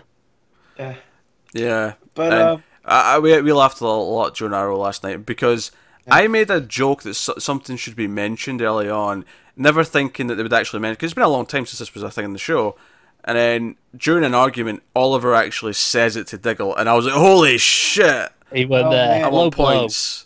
I follow a guy on Twitter who he does a lot of podcasts. His name's Jay Washington. He's a former wrestler, but he hosts a thing called the Trusty Sidekick, and they cover a lot of superhero stuff. But since he's been getting back into the gym and he's been posting pictures of his workouts and stuff, his hashtag is Mr. Mirakuru, and I forgot Mirakuru was a thing. Until I started seeing him post these pictures. Yeah. So, that was pretty funny. I will say Deathstroke is probably the only good part of this season of Arrow, when we had that stuff earlier on. Oh, man. Nah, that's not true. Thea been grappled with an arrow outside that hotel room. Okay. Was hilarious. Intentionally good. I don't care what's intentionally good in Arrow. I care what's hilariously good. Oh, man. This makes me so sad, because I was all about that the first 3 seasons. And then it went off a cliff. No, the 3rd season I wasn't too bad on. Well, no. The show went off a cliff when Oliver did.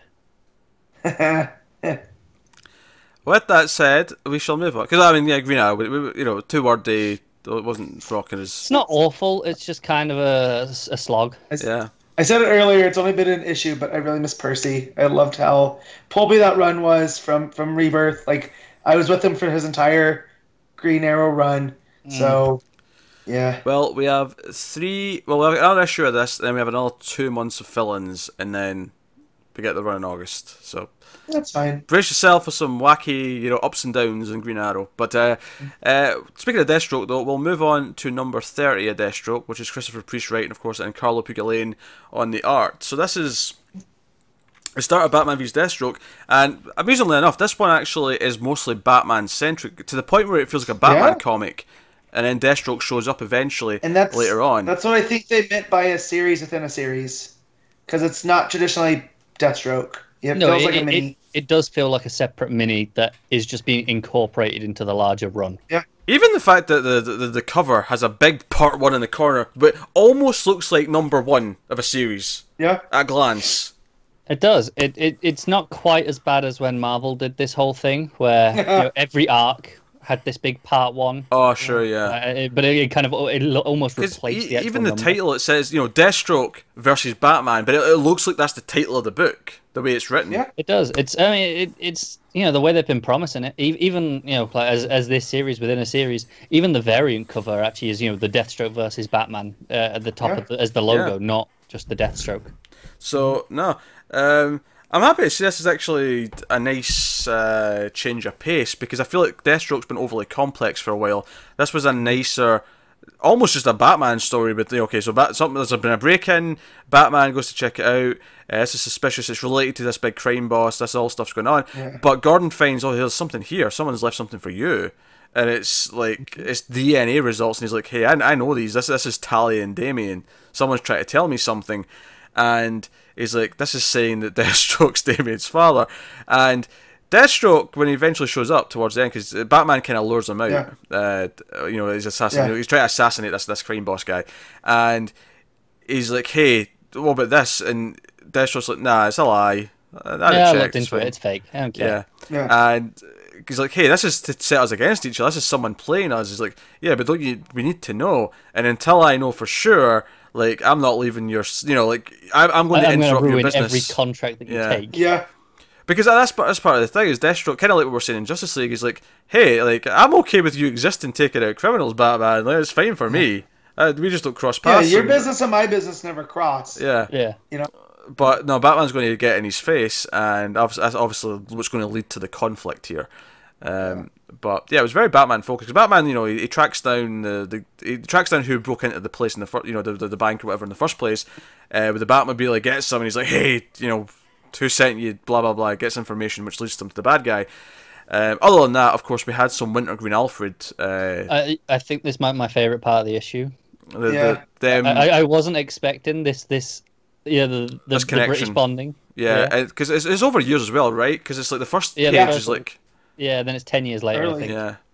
So, I mean, my only slight criticism, if any, and I guess not really, but if I was to play a bit of devil's advocate here, I'd say... Does he get too into the football talk? Oh, no, well, yeah, that's true. But that's the thing, I just ignored that part. I just sort of skimmed that bubble and they're talking about football. I assume both of you just went, I have no idea what any of these words are. Yeah. Who these people are. I like sports, so I can pick up on what. I just waited till they stopped talking about football for stuff that was relevant and top back in there. Just the idea. Do you want to know who Alfred was with?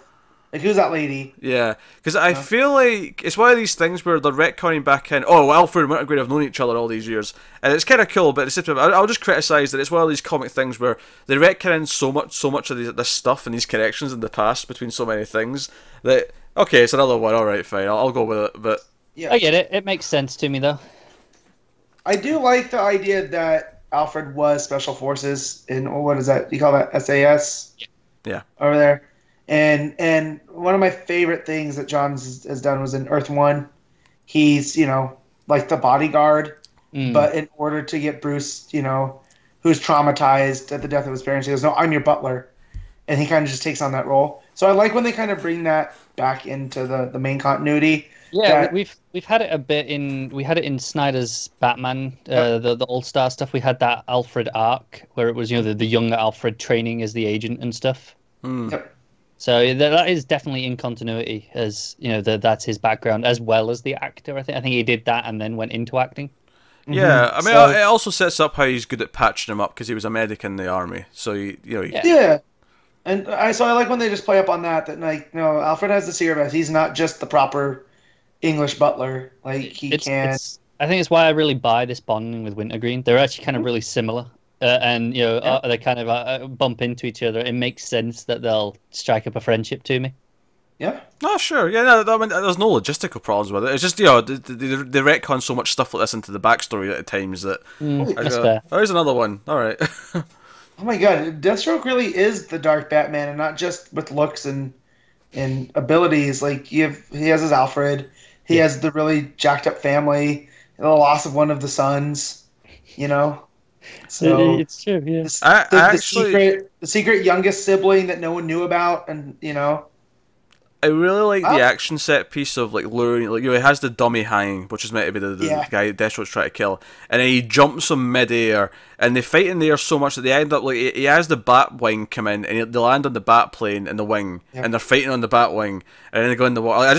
There's something so big and ridiculous about the action set piece, but in a really sort of grounded, because these aren't super powered individuals. This isn't Superman and Green Lantern like going through walls and with a big blast and all that. This is just hand to hand combat in the air that lands on a plane, and it reminds me of like a big dumb action movie where you really just like sell that. Oh, okay, right. So they go out the building, but they land on something else, and they keep fighting, and they keep it has that kind of vibe to it. Yeah, it's an early '90s action piece, Yeah. you know. Yeah, and the art's fantastic for this whole sequence as well. Yeah. No, that's good. It really pops. It's good. Of course, the standout art of this has to be the variant issue cover, because Jesus Christ. I don't know which I prefer. Like, I love the Lee Weeks cover as well, but then the great, cover for the variant is phenomenal. That I hadn't seen that variant. When I looked at that variant, I was like, "Holy shit!" Cover of the week. I mean, just spoil later on. Him wiping the sword with Superman's cape is man, that's so cool. It's beautiful. It upsets me a teensy bit. I'm not gonna lie. This artist, whoever this dude is, yeah, I know it's a he. I did see the name, I just can't remember it. I do have credits being at the end of the issue. It's Francesco Mattina. There you go. This guy, clearly anything he does, you could just frame and put in the wall. Look at it. I know, and I don't like. Not to spoil the cover discussion too much, but it's not fair that Deathstroke has 2 phenomenal covers this week. As both of them are just gorgeous. Yeah. So, it's good stuff. So, I like this first part of this. I'm really digging it, yeah. Mm-hmm. It's a solid first part. Now, I know who's trying to set him up against. Is it the League? Is it, like, who has a vested interest in Deathstroke? Yeah, that's just true. And of course, because Deathstroke, even, is it Raz, is it Talia? It's one of them. They're playing against each other. I think that's the thing. We've got to look at it more from who. Obviously, this issue plays it as who's setting up Batman is the focus of the issue. But obviously, this is actually Deathstroke's book, so we've got to look at it. Who's got the vendetta against Deathstroke? Yeah, I think Raz and Talia are red herrings. I feel like it's probably going to. I think it's more of a family matter. It's a family matter. It could be one of the family members. It could, I don't know if like Icon's up to more shtick. I don't know if it's but it's someone from Deathstroke's book. Whether it's a villain or someone who's an ally who hates him. I'm calling it now. It's Adeline. That's a good guess. I'm expecting that as well. That's a very good guess. Because she is all wrapped up with Rose and how basically Rose came in and was supposed to be an asset, but with the Willow stuff, completely messed up Adeline's. Do you know what? I don't think this is even to throw Deathstroke off. I think this is more just to keep him busy. Oh, right, sure, yeah. Let's just throw Batman at him. That'll keep him busy for a week. Mm-hmm. I was really digging this. The fact that we're talking about Deathstroke's ex-wife means that Priest has really done something with the series. Yeah. Where she was always a throwaway character in Titans who just showed up with Joey. And but over the course of this, they've really established her as a this big threat. And then we've criticised the run a little bit here or there for its overcomplications of things, but it's definitely done a lot for a bunch of characters that don't get a lot of spotlight. Yeah, she's not a Kane, is she? I don't think so. But maybe I'm wrong. I don't think she's related to those Kanes. But what if they do? Did you find out?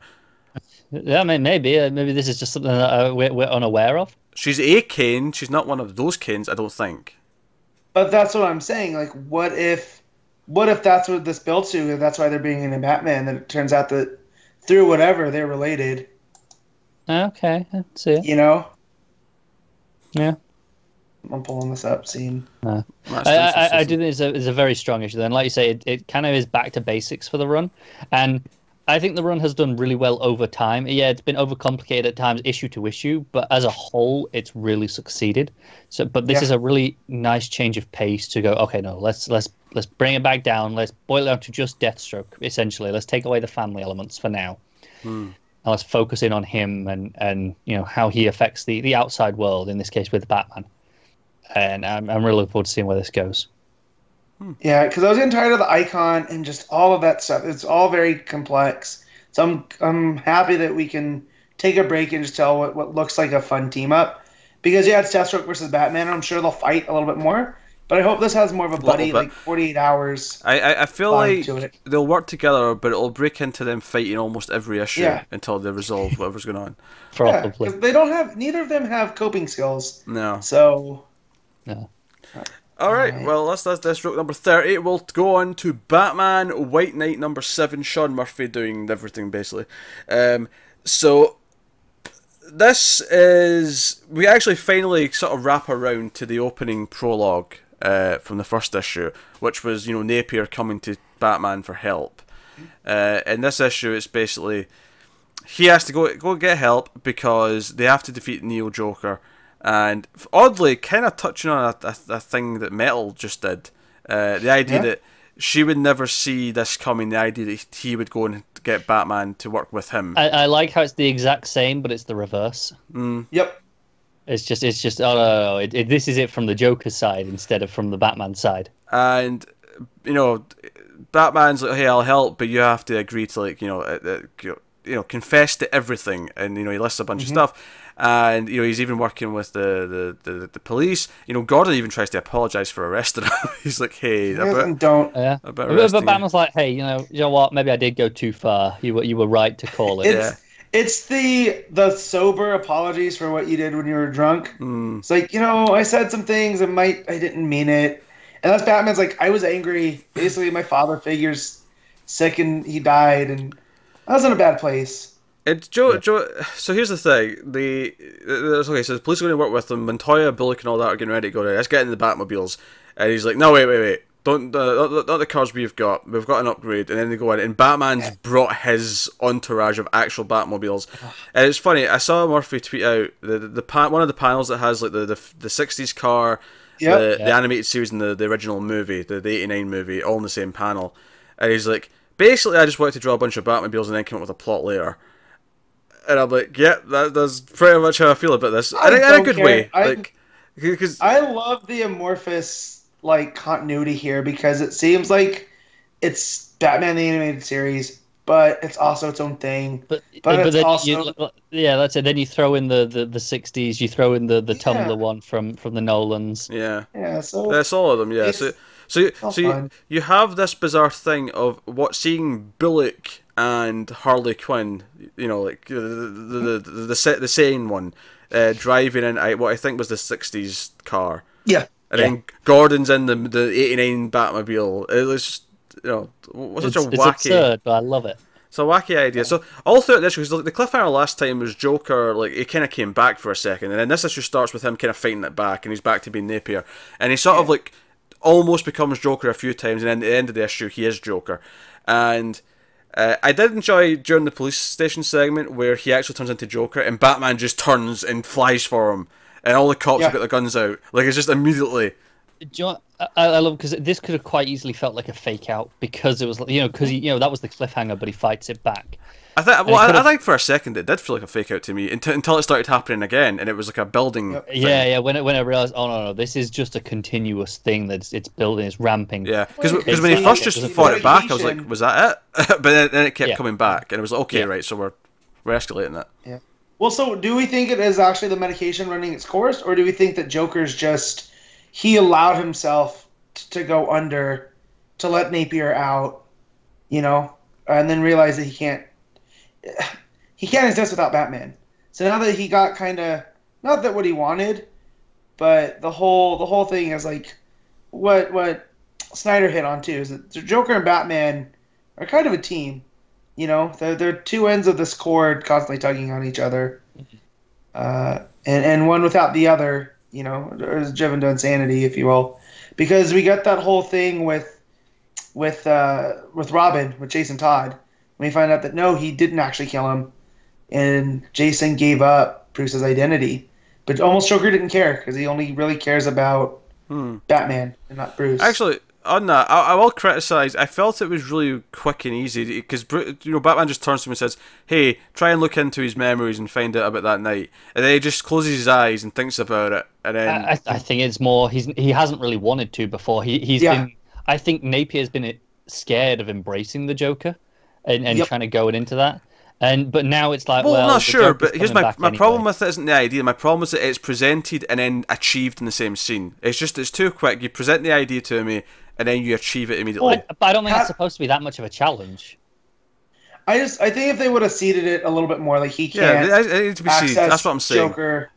No, Yeah, that's like fair. It just feels like I don't think it was more like, oh, he can't do it. It was more of a he doesn't really want to. It didn't feel like that much Well, of a but challenge. that's what I'm yeah, saying, and though. I It's not the kinda challenge. It's that they never get even that. mentioned he was suppressing memories or Yeah. anything like that before. That was never They could brought have up. done that with No. Harley, where she goes, "Well, why didn't you say anything?" He's like, "Well, I can't. The stuff that I did as him, it's hazy."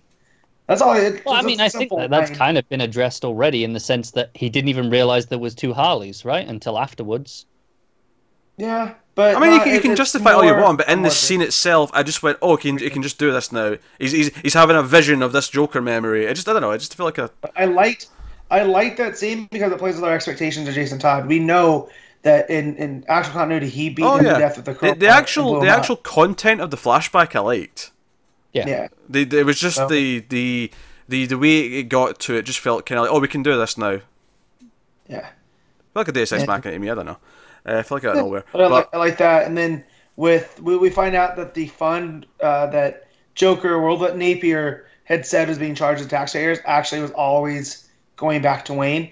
So like he was paying for the Batman cleanup, as it were. It was hidden so well that it looked like it was going to the taxpayers. And I like that because it makes Batman just seem like he was at his lowest low during all of this because of Alfred, but he's actually never, he hasn't been out of control as we thought Yeah, he was. the people of Gotham have actually paid for his wreckage. He's always been Right. paying his way. Yeah.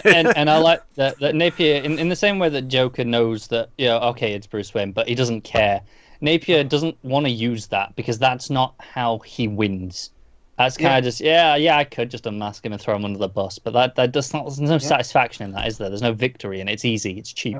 I mean, the best scene in this is easily where he talks to Batgirl and His Nightwing. letter. Yeah, and brings up Alfred's letter and how he can't bring himself to read it because it's the last words he's ever going to get from Alfred. And he's like, "Oh, what would I write to you two?" And he gives this speech about how he's it stopped being about fighting for his parents a long time ago. It's about fighting for them so that hopefully one day they can take off the masks. And Babs crying. I'm like, "Oh man, okay, you're hitting." It's when they hug and the cape just flows out. You're hitting my Bat family chords here. I can't not appreciate this moment. Especially because they've made Babs the heart of this book, because it's her that's been the one like, no, we can't do everything Joker's way. When Nightwing just wanted to give in because Bruce has gone out of control, she's been the level head and let's do this all. So when she breaks, I almost broke, just because it's it's such a nice moment. No, it is. It's great. So they all go to Neo Joker. Joker becomes Joker, and that's kind of the cliffhanger. It could feel really cheap, but it's essentially the same cliffhanger of okay, he's Joker again. But because this issue, this one's for real. Yeah, it felt like no, it deserved this. Like last time it was the shock, and then this time it's like no, we built up to this all issue. Yeah, and you also have Batman teasing that he's gonna, drop the cowl and come, come clean with Gotham. Which I expect he will change his mind because of the events of the final issue. Almost so. I agree.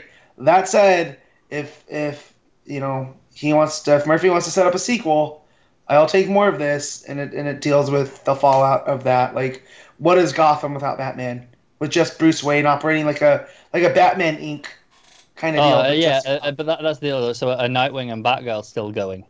Yeah, right. And it's he's in a leader role where he's not out in the field. Right, and they've got a very different relationship with the police now after the events of this. I could see that being a really interesting story. Yeah, and I just I just want Murphy as Batman because I really enjoy this. Honestly, I might get the hardcover. I would rather Murphy went back to drawing stuff that other people were writing, but Yeah. I'm What world down are we for it. living in where I want more of something Batman and you don't? well, that's just like I'm enjoying the schlocky aspects of this, but I've not loved this as much as you guys have. I don't think it's got the I don't need more of it basically, but it's done. It's done. I'm happy with that. I feel like how people feel about Dark Knight Returns and what it did with Batman. I feel this is my version of that because this is giving me a really dynamic Batman story, and it's hitting on all the things that I like. So I'm not even mad that it turns out that he was billing himself and he's not the bad guy. So no, I'm into that. Honestly, I think the weakest part of this book has been the middle couple issues. When Napier was doing all his campaigning and it was all the political stuff, I had some serious leaps in logic as to everyone just going along with them and like how quickly they were up for it. Like That was my problem section. I liked the first couple where it started, and it was like all this sort of the initial shock. I'm liking all the schlocky action of giant freeze cannons built by Nazis. You know, like when we get to all this silly stuff, I'm kind of into it. In the cartoon, the action's always been good, but yeah. I think this will forever be brought up as an example when a book's announced, and Matt's kind of like, this and Nightwing New Order are going to be my go-to examples of. Hold it. You might enjoy it. Yeah. Well, this happens a lot, you guys. It's not. You overreact. You get very, very hesitant about them when you hear the premise. Which is funny because I also like Nightwing New Order, but I still have some core problems with the. I like this way more than New Order. New Order. Really I probably do as well, but overall, but.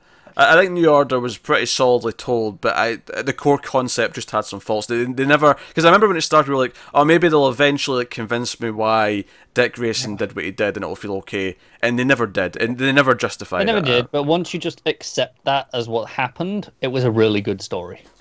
And then when you see Starfire with a haircut and you don't recognize her, that's an iconic moment. Yeah. So, but no, it's an iconic moment in this podcast. It's not an iconic moment in the story. It's an iconic moment in DC history. But yeah, so I don't know. I'm looking forward to see where it goes. I'm probably gonna buy the hardcover if this one comes out because it's probably one of my favorite alternate Batman takes in a good long time. I hope they do an oversized hardcover just to show off his art because it's fantastic. But DC aren't devaluing their books by having dollar sales, so that may be worth something, Matt. It's a good idea. Yeah, Pete, have you made the "I'd buy that for $1" joke? Oh, I did. Yeah. I made that last night when I was talking to Scott. We were going through the next couple of weeks. What trades of DC got out? I'd buy that for $1. I'd buy that for $1. Yeah. That went on for a good 10 minutes. We had some fun. Good. I'm glad. I'd be disappointed if you didn't. Wishful thinking. Anyway, so it was funny is I actually kind of stumbled onto it by accident because I was just kind of like, oh, I'd buy that for $1. Hey, wait a minute. I just said the RoboCop line. Anyway, so...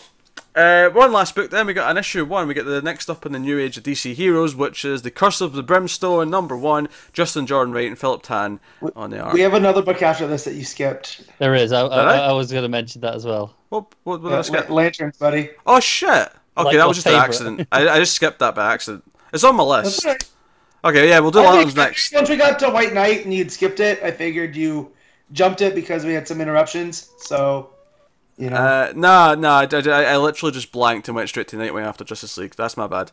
Anyway, so yeah, we'll go back to Green Lanterns after this. That's my bad. Anyway, so yeah, Curse of Brimstone, #1. So I had no idea what this was beyond Burning Man. And not the festival where people do way too much drugs. No. Yeah. Burning Man. Way too much. And the style of I mean, if you want to call this DC's Ghost Rider, I mean. So how was it? Because I've been skipping these unless it's something that I really want to read. Matt, you're on a goddamn show. You read the issue 1 so we could talk about it. To be fair, I almost skipped this. It was only because I was trying to sleep. I don't care about Ghost Rider, so DC's Ghost Rider probably not going to do it for me. Unless you tell me Booster Gold shows up. Funnily enough, Matt. He doesn't. Shut up. No. Booster Gold, Zod, and Connor Kent were all in this issue. So you lie, because if Connor Kent showed up, you would have told me about it earlier. So. Yeah, you wouldn't have kept your mouth shut. No, you wouldn't. You would go, who's this showing up in this book? I know your tricks. I am reading the next ones that are coming out. Immortal Men, I will read, and New Challengers. So for sure, you have failed this podcast. I just paraphrased that. I hate that. I hate that I did that. I hate that I did that. When I was trying to sleep, and I was like, well, I might as well. It might put me to sleep, and it didn't. But you know, look, I didn't even like this that much. It's just the principle. It's the principle. Carlo, what did you think of it? It's fine. It's fine. Not fine. What do you think of it, Carlo? This was a wonderful conversation. Well, you asked what I thought of it. I really don't care about this book. Even after reading it, I'm like, that was a book. I was hoping for, I don't know, some more articulation as to the why. I don't feel you need more articulation. That tells you everything. It's an old coal town. that's gone to shit because coal's a dead industry. The factories that came after have gone as well because all that's dead industry now as well. Is it set in that burning town that looks like Silent Hill? You guys heard about this? No, I've heard of it. I've seen some photos of it. Is this the one where there's a fire under the? Yeah, there's a fire. One of the coal mines caught on fire, and it's been burning for like the last 30 years. And the town had to be abandoned. Yeah, so apparently you can cook an egg in the pavement no matter where you go. See, that sounds cool, but no, it's not that. That's not that. No, it's just like an old coal industry town, basically. Yeah, but it's all dying. It's deserted. The main character's having money troubles. His dad's having money troubles. His sister's having money troubles. His sister's working as a waitress, far too many shifts to pay for her education because she's trying to be a nurse, and there's all this going on. And basically, the whole issue is him whining about how horrible his town is and how they've got no hope. And at the end, burning Ghost Rider Man basically makes him the deal to give him. He doesn't even realize what he's doing, but he basically accepts this deal. And at the end of the issue, becomes DC's Ghost Rider. Yeah. Basically, this guy comes along and says he's like this government agent, and they're looking into, to be fair, fixing everything. The first scene with this agent guy where the cop pulls him over, I thought was fairly effective. That was the scene I liked. I liked that scene. Yeah, it feels similar to the judge from the Nightwing arc, where he's kind of like, okay, what do you want? And the cop is he says, oh, you're kind of content with your station, so I can't really offer you anything. So yeah. Well, I guess I'll just have to kill you instead. That'll have to do, because there's a guy who's got ice powers. Yeah, it was intimidating. He had presence. He was intimidating. I thought it was creepy. I don't want to throw the whole thing under the bus completely, but I have to admit, it felt like another slog to get through. It was very wordy, I thought. And I read this right after Green Arrow, so it was like I was just kind of like, oh, come on, guys, give me a nice. Yeah, I've seen Justin Jordan, who's the writer, talking about it, like. The idea of DC, no one looks at like the small town, the coal industry, or like all that sort of stuff. All the Rust Belt stuff, because it's like everyone focuses on the cities. It's like we wanted to tell a story that would be a bit different. And couldn't you do that over at Vertigo? Like, does it have to be set in the DC continuity? Who's going to show up here? I don't necessarily think that's his choice, though. I feel like he pitched them a book and they said this will go in the New Age line. Probably, because that's what I'm only saying. Thing that even references the rest of the DC universe really is that they mention how the people who they care about the cities like Metropolis and Gotham. They don't care about here, and he's wearing a Superman shirt. Yeah, well, I'm gonna say this all just feels like they were trying to capitalize on a change that wound up not happening. Something out of Metal was supposed to change things, and then. I guess Snyder got Justice League, and now that's what's taking over where this was supposed to. Oh, no, I don't agree with that, because Snyder's been supposed to be doing Justice League for a long, long time. That's been in the works for over a year. I mean, all the name change and stuff, it just feels like this is going to be going away in a couple months, and then it'll be a memory. Honestly, I feel like the biggest problem with this line is that they sold it to me as the artist books, and then they're just changing the artist every 3 issues, so it's like, well, it's not really. Terrifics will stick around, and maybe Sideways as a character, and maybe even Brimstone. I don't know, but it doesn't feel like it has lasting power. I just don't understand why this is part of this line, in the sense that there's no reason. This doesn't exist because of Metal. This guy, maybe we'll find out later. This guy came out of a dark multiverse, and that's how it connects to Metal, but. At least seemingly right now, there's no fallout. Sideways got his power because of the mountain in Gotham. Terrifics happened because they were all involved in Metal and the dark multiverses and so on. To be fair, Silence hasn't really connected either. That's a good point. That's true. That's just good. So it doesn't help care. Damage. Which is why I think that's why the name changed. They were at first they were like, oh yeah, Metal, and they were like, do you know what? Not enough of these connect. Let's change it to New Age DC Heroes and make this the artist line, which is how they promoted it. But it's just not, and it feels like, okay, here are just some other books, some of which might be good, some of which aren't particularly.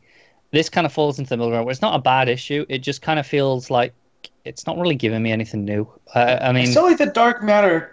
I don't know why they had to change that. I think that would have been It's an easier title, it just works better.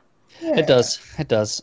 New Age of DC Heroes definitely feels like what's coming post, Justice League. But they gave us No a much Justice. more condensed title for that called New Justice, and that actually works better. So Yeah, it does. So whatever it is, I'm very excited for that going forward. These books, not so, like the Immortal Men I'll read just because of how it tied in with Metal.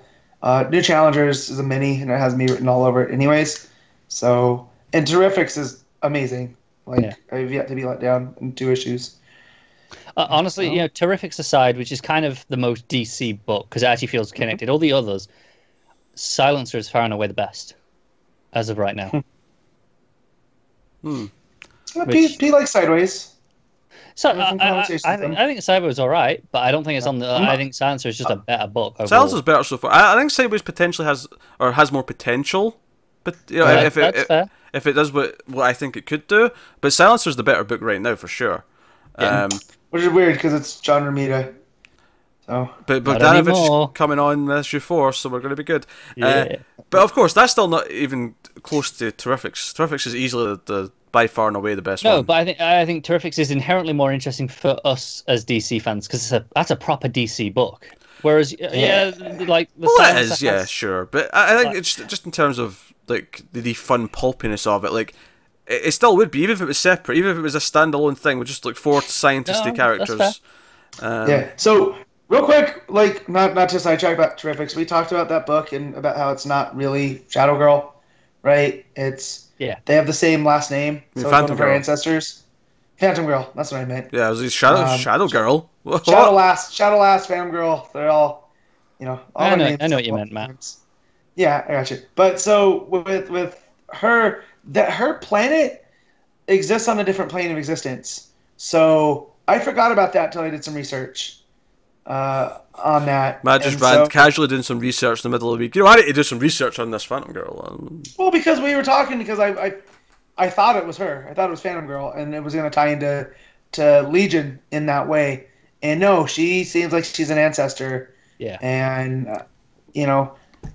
I like that. I like that it's different enough, and I trust in Lemire to do these things. So, just the fact that it feels like it's set in the proper DC continuity where a lot of these don't, I feel like it makes it feel different, and we'll see going forward. But that's the thing. I don't mind them being separate. Like, you can have a really good standalone comic book. It's just this one, Brimstone. It didn't really sell me on the concept. It was overly wordy, and honestly, by the end of the issue, I was kind of sick of the kid whining about his town. Damage just wasn't that eventful or exciting. It was pretty to look at, but it didn't have anything going for it other than that. And we'll see what the others do as we get them. Yeah, but Terrifics was always the main event, though. It was, and Silencer was the real surprise, though. I think so far, because I was expecting to write that one off. But I'll give all the issue ones a fair chance, and I'll see if they grab me. This one, I didn't hate this, but it didn't leave me with like, I need to read. I need to find out what this firepower is going to do next issue. Yeah, I'm probably not coming back for 2. I have a friend that's really upset about Ghost Rider that's showing up in Aaron's Avengers because he's the muscle car version, and I look at him and was like, I don't care. Spirit, what's wrong with that? Yeah. Oh, he's not the proper Spirit of Vengeance. So he doesn't need to be there. And I was like, I think you're the only Ghost Rider fan in the world I know. So, because I'm a fan of Agents of S.H.I.E.L.D., that's the one I'm more familiar with now. That's why he's upset that they're doing it. I thought it was the same Spirit, just a different body. Bro, I don't know. I don't care enough about Ghost Rider to find out. Like, I will research Phantom Girl, okay? But Ghost Rider, get out of here. I don't have time for that. He will buy the deluxe hardcover of the complete Nathaniel Dusk come November, but y'all see that I changed my name on Twitter? I can't believe it took this long. Yeah, it was pretty good. Thanks, sir. Dear. Anyway, so that's Curse of Brimstone #1. Not exactly excited, but hey.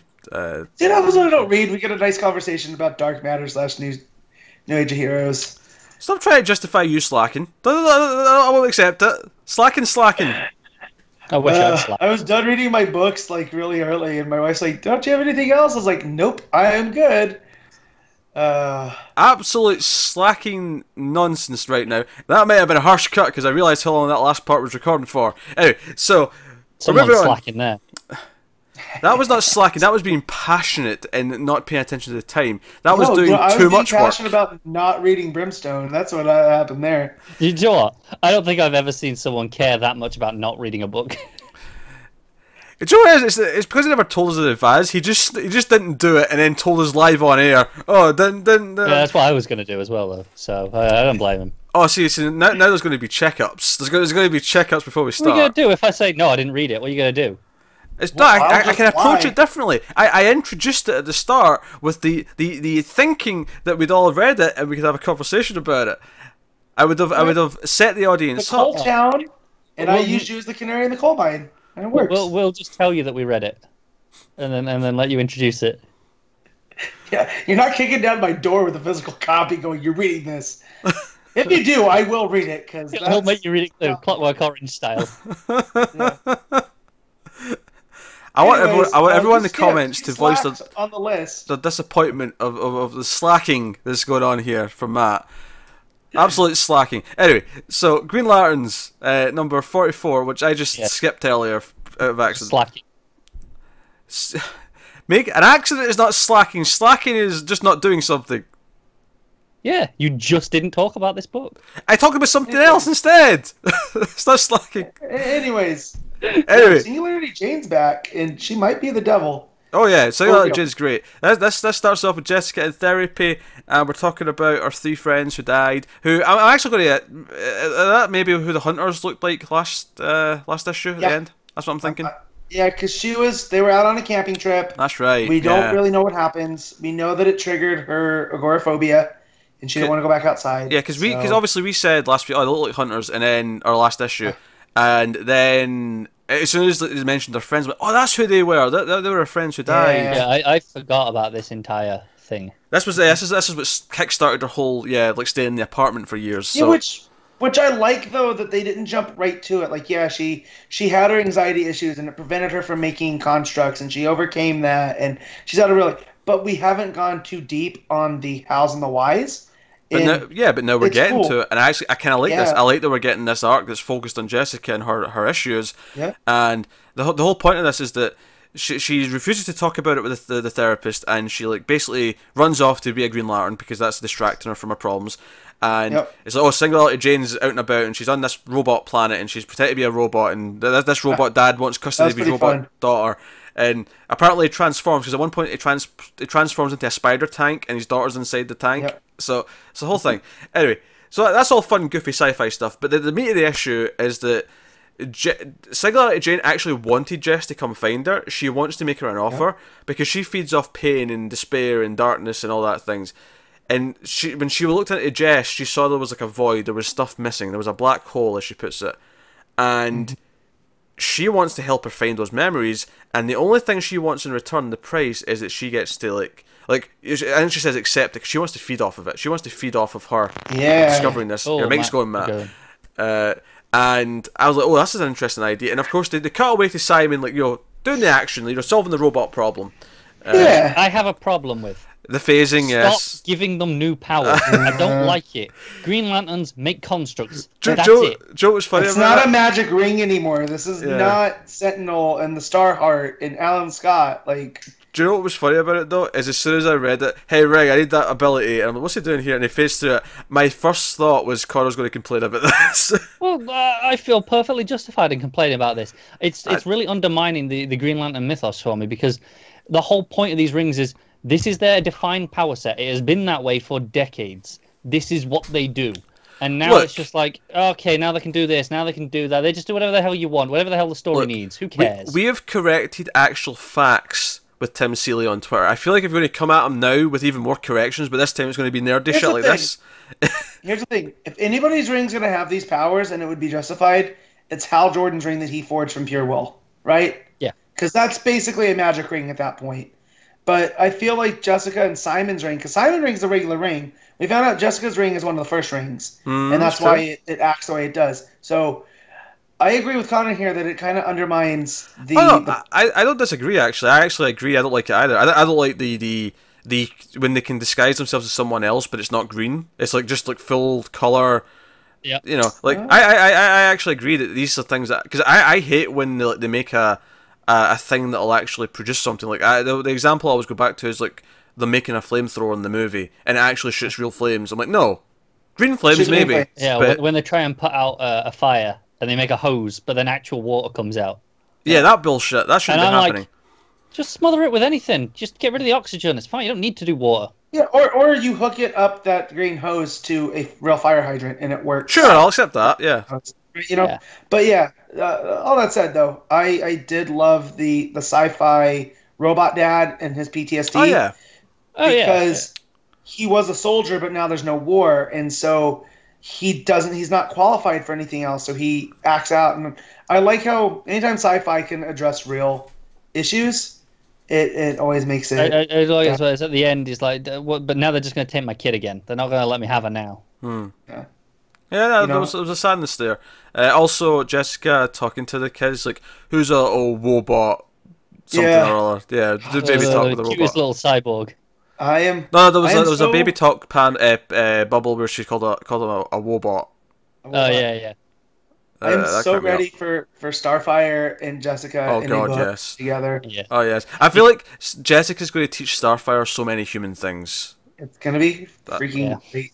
Even though Cyborg's there, which but he's not that bad, but he doesn't detract from a book.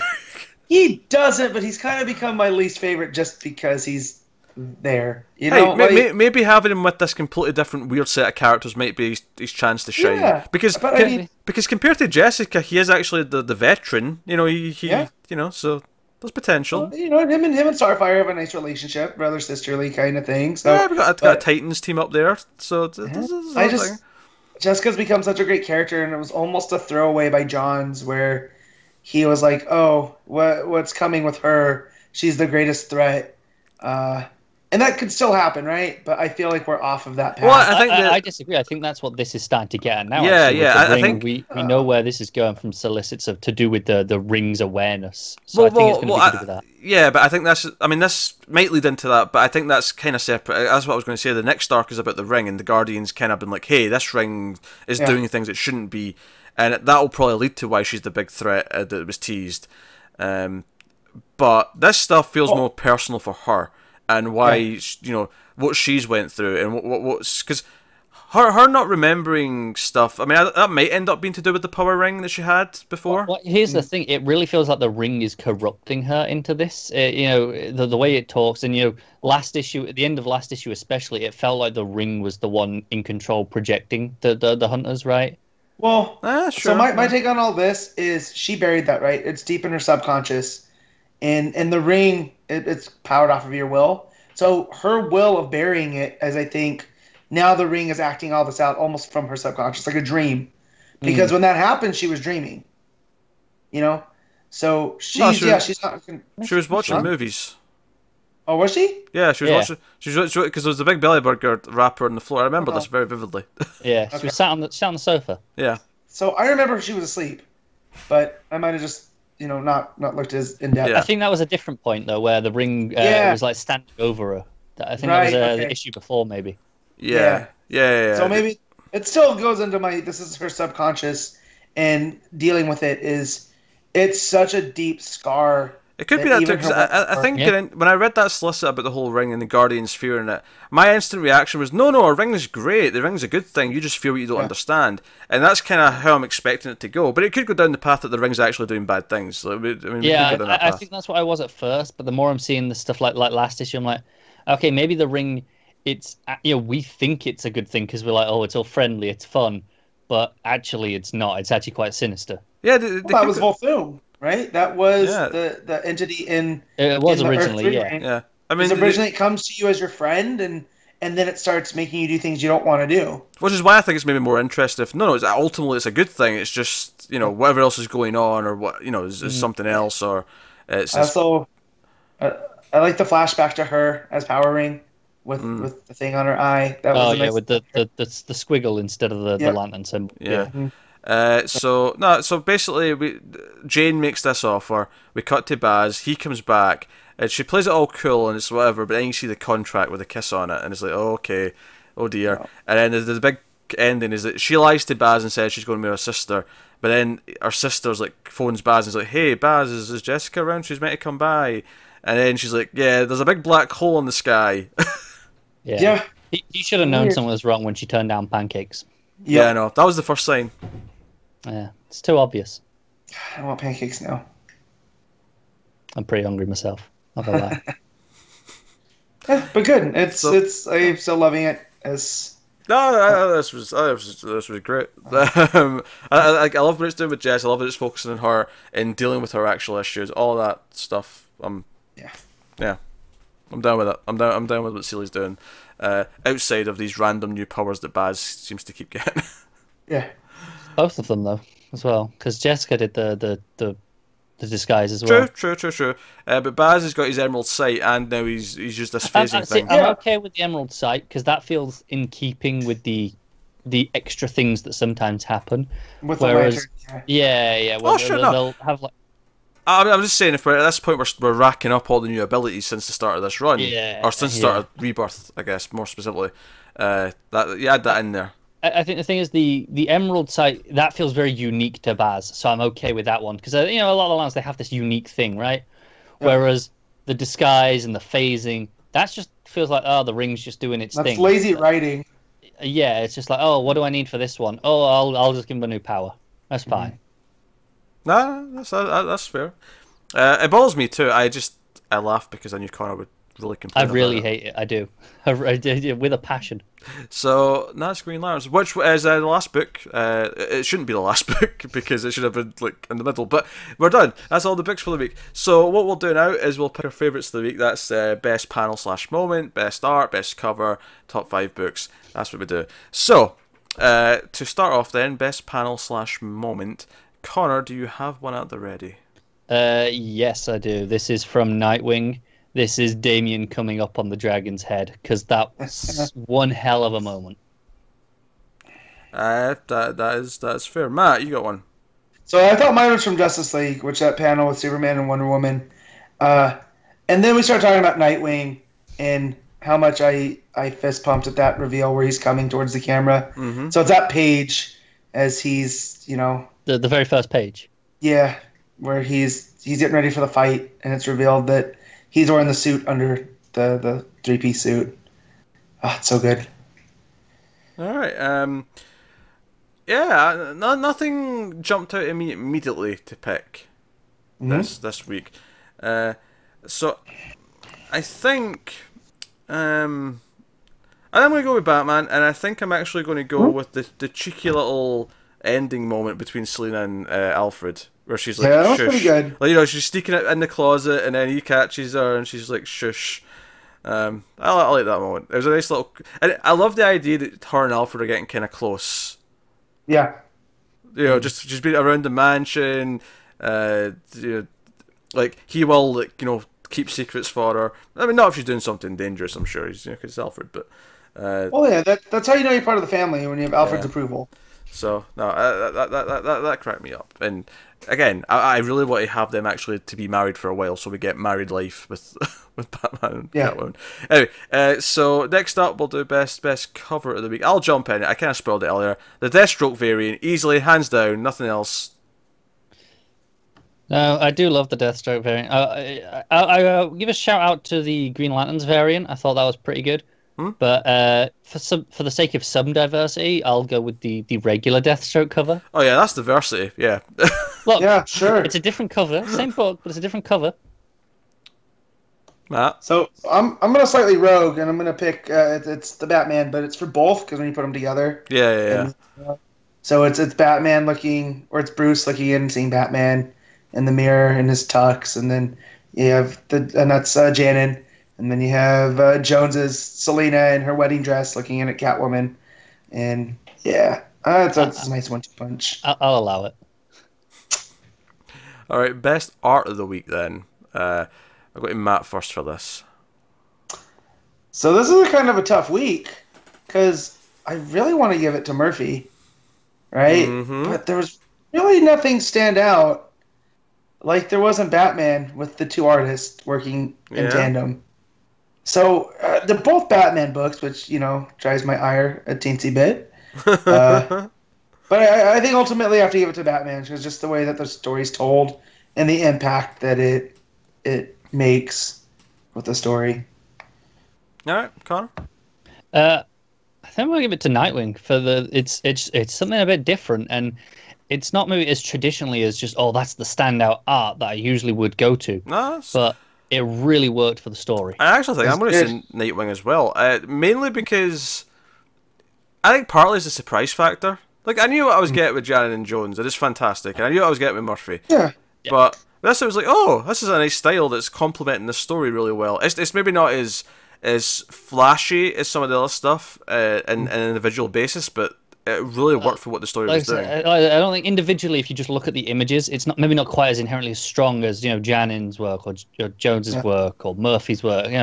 But as for the story, I think it was perfect. Yeah. All right, so top 5 books to read. Then Connor, you're up first. So Nightwing #1. That's actually pretty easy. So shockingly. Number 2, I'm gonna go with Deathstroke. I had a lot of fun with that. 3 will be White Knight. 4 Green Lanterns. That's kind of tricky. That's kind of tricky. I don't know. I guess Batman can have it. Yes. This guy. Guesses. All right, Matt, what's your top 5? A proper top my 5. My number 1 is Nightwing. It's fantastic. Nice spread. My number 2, and this is a shocker, because I don't think I've ever had White Knight below this level, right? Number 2 is Batman. Number 3 is Batman White Knight. Number 4 is Green Lanterns, and number 5 is Deathstroke. All right, my number 1 is also Nightwing. My number 2 is Batman. My number 3 is Green Lanterns. My number 4 is Deathstroke, and my number 5 is White Knight. I don't like how we end up with the same list, just in different orders. But I think it's a symptom of there's not that many books this week, and There's then not. Green Arrow wasn't great. Superman wasn't good I'm just at all, talking really. Pete in general, Connor. It means we started off at opposite ends, and we're slowly coming to. I think we all had the exact same books this week, just different orders, right? Yeah, There's the obvious weaker ones of Superman. But Connor, we lined up one week perfectly. I think it was last week. Yeah. Hey, like Matt, we're shaking things up, so we got a lot of new books coming. Things are going to change. I know. It'll be fine. It's going to be wacky. Watch this. Episode 100 will have a completely different list. Although it's worth mentioning, when we get to episode 100, I suppose Action Comics will still count when we're doing the best at the end of the episode. Well, yeah. I expect it to be my number 1, and Connor not to read it because he hates Bendis. Hang on. Bendis is rating there's plenty of other non-Bendis 10% of it. Yeah, but he's so not liking Bendis that he's gonna bury it. I might mark down the Bendis story, but as a whole, I'm not gonna look. Guys, I am excited to go to the. We're a week and a half away from that. I'm so excited. Oh, so we're so soon. Because remember, guys, we're doing Action 1000 as a special earlier in the week before we do the regular episode, and then the 100th episode's a special as well on its own. So. I contemplated calling off from work because it's an event, but then I realized I'm just going to sit at a comic shop. I might as well go to work. Yeah. So, So, yeah. So, actually, worth mentioning on Action 1000, they announced this week the advanced sales orders are over 500,000, which for a book that cost $8 is pretty.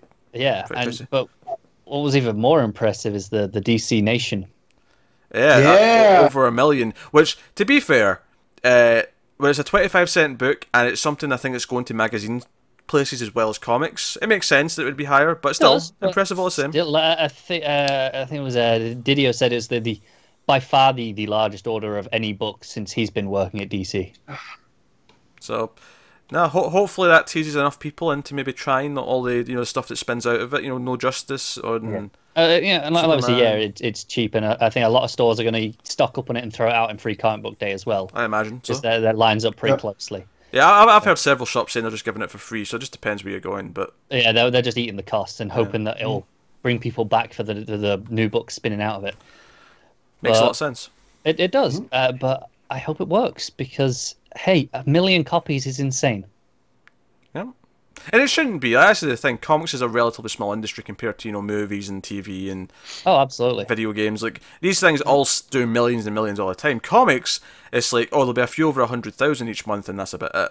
I can't. The last time I saw 1 million, I don't know. Maybe the first Star Wars book, where they threw it in the loot crate. It was, but again, that was a caveat. They gave out tons in loot crates to add up the numbers. Yeah, so right. So it doesn't really count, and that's the only example I could think of in recent memory. Oh yeah, that's Decade, absolutely. That's the only one. Yeah. So now Action 1000 is shaping up to be a big event. So, but of course we've got episode 99 before we get to that, which is next week. So we can come back for that. And what's coming out next week, you might ask? That's a good question. Segue. Coming out next week, we have Detective Comics 978. We have Wonder Woman 44. Which I guess we'll do next week, Matt, because there's less books next week. Well, there's that, and I'm buying it anyways because of the variant cover. Okay. This starts the Superman variant covers. For no, it is a gorgeous cover. And then I was going through it. If you guys see when they were talking, I had a big stupid smile on my face. I was looking at all the variants. So we also have the Flash 44. We have Supergirl 20, which is the final issue of that series now. New Superman Justice League of China number 22. Sideways number 3 is out. I will check that out. I think you guys will also be checking out Hal Jordan, the Green Lantern Corps number 42. Oh. Also coming out, but we won't be covering, Batgirl and the Birds of Prey 21, Justice League of America 28, Titans 22, Red Hood and the Outlaws 21, although Connor will get to that in Connor's Corner in a few months' time, so don't worry about that. Suicide Squad number 39 and Trinity number 21 are out next week. Yeah. Do you remember we got Immortal Men, yeah? Yep, Immortal Men's there. Oh, I think that must have moved from its original. Yeah, it was it's labelled as a resolicit, but that is next week now. Oh, that's cool. So people don't worry, I will have read Immortal Men. You're actually looking forward to that one. Yeah, exactly. So Tinian with maybe I won't. And maybe I'll show up. I'd be like, no, I didn't read it. But here's the difference, You'll be missing out. I don't care. Yeah, you don't read a lot of what I read. It's fine. I've told you to read Thor for years, and you don't read it. So I have read tons of that Thor run. Still, I've read all I Got of Thunder and the adjective list part of it. Just the Thor, that's as much as I've read as well. That's a good chunk of it. That's yes. About half. Yeah, about half. Yeah, because Mighty Thor comes in. Anyways, man, these variants next week, I'm in trouble. Oh, I know that Supergirl variant as well. All of them are just gorgeous, though. Hal and Pals, just. All right, well, look forward to the best cover talk next week then. So this was episode 98. Next week is 99. Then the week after, we have the Action Comics 1000 standalone special, and then our 100th episode, which will also. And then we're heading into May, where everything's kicking off. And then all the exciting stuff actually starts to happen in the books themselves after that. Yeah. So good stuff. Good stuff. So it's nice and reinvigorating, isn't it? Because we're just kind of getting into this lull. Like we were talking this week, it's kind of a weird week. Again. Yeah, I think weeks 1 and 3 this month and last month are a little bit in the. I mean, obviously this week 3 is coming up's Action, so I mean, there's some stuff. Yeah, like even this week 2 though coming up, it's not like standout. It's only because they moved Mr. Miracle by a week. Right. Yeah. But that's fair. But I'm excited for Flash and Supergirl and New Superman at the very least. Plus, Detective obviously is always good, and Immortal Men will be exciting to try. But weeks 1 and 3 for the last couple of months have been kind of just a holding pattern almost, and it's kind of nice to get this refresh coming up. And I believe Justice League is going on 1 and 3, right? Yeah. I believe so. Justice League's on something at least. Justice League's going on 1 and 3, and then the other 2 are going to be in weeks 2 and 4. We assume. Well, it's pretty safe. No. We don't assume. We don't assume. Someone on Twitter actually said that. Oh, did they now? Either way, I'll be picking up 2 new books. So because it takes the spot of Justice League of America, which I wasn't reading. Absolutely. So, yeah. So no, we don't know which way round it'll be, but it doesn't really matter. So Odyssey and Dark will be weeks 2 and 4. One way round. Justice League Dark, I'm excited for. Justice League, I've already talked about. So yeah. Anything with more Jessica Cruz, I'm in for, quite frankly, at this point. And Starfire. Yeah, I'm down for more Starfire. Yeah. So all very good. So that's all the stuff coming up. Carlo was criticising me yesterday for not pimping the Patreon enough. So I'm going to, and I've got a line ready for it here. Hold on, watch this. He knows what I'm about to do. I do. I was pretty drunk when he told me this, so I was going, what's he going for? But this is funny enough that you remember. Lightning in a bottle. So, of course, you can check us out on Patreon at patreon.com/MailFuzzTV. Of course, there's bonuses over there. And one of the things, of course, you get there is the monthly episode me and Connor do. This month, we're going to do Green Lantern Earth 1 Volume 1, which came out recently. We did JSA Volume 1 last month. We did Teen Titans by Johns Volume 1 the month before, I think. So we do that. Every few months as well, we'll have a vote for our patrons. That's in the $5 tier. So for the standard price of one Marvel comic book, you can get on our Patreon and get the bonus episode every month. That's great. I knew that was a good joke. Oh, I'm proud of that one. I think it's particularly relevant after the discussion at the start as well. Yeah. Yes. Basically, almost all their issue ones that I feels like are like $5 now. That feels to be the trend. It is. So whatever. Yeah, but hey, you know, if you just want to give us the price of a Marvel trade, we appreciate that a lot. Yeah, that's right. If you just want to support us, you can give us the digital price of a Marvel trade at $1. Just to feel cozy and good on the side, and feel good about not getting ads on the audio version or whatever. Okay, we're done shilling now. There's a shilling segment of the show. I basically told him to get more inventive with it because his spiel, you're just cheering it out. Yeah, I just say the same thing at the end of every one. Yeah. So no, we should make it more inventive and actually talk about what's on offer every time and be like, hey, this is what you can get and blah blah blah blah. And we added more goals. They're not comic related right now, but we'll try and think of a comic related goal for everyone. We're willing to listen to suggestions if you've got any. The next goal, though, if we get to $200, we're gonna make Connor read. The next goal is Connor will have to do this thing, not us, but just Connor will need to do something. Yeah, that's what we do. So the next goal, which is not comics related, but just for your amusement, the $150 goal is that me and Carl will review a Nova Bowl movie on Influx. So if that's intriguing to you, you can look forward to that possibly happening. That's like, here's a brick for $20. You can hit me with it. That's essentially what it is. I'm not gonna lie. We know that if you give someone a button and say, "Here, pay $5," you can give someone an electric shock. They'll do it. You're probably gonna pay that $5. They'll do it.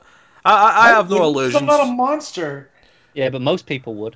Yeah. No, wait. If it's a certain person, then yes, I would give you. Plus, you're shocking. I would give you $20. Yeah, are you telling me that you wouldn't pay $10 to give me an electric shock? No, not you, Connor. I like you for the most part. Someone plays 30 to make him read Red Hood. That's basically the same thing. What? Red Hood, Connor's Corner. Yeah, well, that's because it doesn't impact me. That's not my money going to cause him problems. Oh, Jesus Christ. Anyway, so, of course, that's one of the other things, of course, as well, is that Connor is forced to read Red Hood every month, because there's 4 slots open, one of them's taken up, and they make him read Connor's Corner, they make him read Red Hood, and the Outlaws, which he hates. And I've heard some rumblings, I've heard someone else who's planning on making you read something else. I'm kind of terrified. And should this happen, I'll be very amused. Yes, you have mentioned that this pops up in your streams when you do your game streams. I feel like I should go and look and find out what the plan is. No. So I'll just say I hope Tyler goes through with his plan, because it sounds quite good. Okay. So he's not James, is it? Because James could really cause some damage. He knows us well. He should. Just partly because it gives us more money too, but he should anyway. Just because if Connor being miserable is also one of my favourite things, so that's all good too. So remember who your real friend is, Connor. I do. Don't worry. I'm going to get him back with my own electric shock. Somehow. He keeps trying to say that we're going to eventually do the Lord of the Rings movies on Influx. I'm like, no, it's not happening. It's not happening. Never. It's all right. I'm going to make him watch some anime. Maybe watch anime. Very good. Very good. Oh, very droll. So, that is episode... The outro was longer than the intro. I know. We went long. This is episode 98 of Comics from the Multiverse. Thank you very much. Let us know what you thought of this week's books in the comments below. Let us know your opinions on the whole dollar digital sale for Marvel. All that conversation, that's also fairly interesting. So let us know what you thought of that. Like, subscribe, all the usual stuff. Get us on the Twitters at DC Comics Podcast. And get me on the Twitters at Wibble89. Matt, where can they find you? At Matt of Steel 57. Connor, where can they find you? And at Connor Ryan 94. I was hoping he was going to stall, and I was going to make fun of him for stalling. Look, do you know what? I'm really glad you went to Matt first, because I needed the extra few seconds. Yeah. I'm really tired, people. He's really tired, and he made me promise to make this a quick episode as much as I could before we started. I know. Yeah, which is why this is the perfect time to try out my new segment. I'm really glad I downed that energy drink earlier. Is it Superman or is it a tin of meat? So we'll do the first one. Connor, I'm going to show you a picture of a tin of meat or a picture of Superman, and you have to tell me which it is. And we're going to do this. I've got 50 images ready, right? This will take about 30 This minutes. game seems impossible. So with that said, I've not put on. Wait, we're not playing the game? Button for a while. No, I'm sorry, Matt. We'll do one. I'll do one for you. So just to go out, let's have some buttons on. There's his red-hood face. Don't you hit that There's the button Wonder on me, Twin. son of a bitch. I'll put mine on your too. own. I'll put mine on too. I love Dick Grayson. The I love doesn't pop up, and I need them to make an arrow next to his face, so it just says Dick and points. I'm just making sure that Grayson under the dick is very visible with my hand. It looks like you're holding a dick. Anyways, you can't see my face. This is fine. I shall present Dick. The audio people aren't getting this, but I'm presenting the word Dick there now. Alright, well, I gotta go, because NXT TakeOver's on tonight, and I'm very invested, and I need to clean, so let's go. Alright, and I know Matt is looking forward to reading the next issue of Wonder Woman, which has his favourite character, Jason, in it. So you can look forward to that next week on Comics from the Multiverse.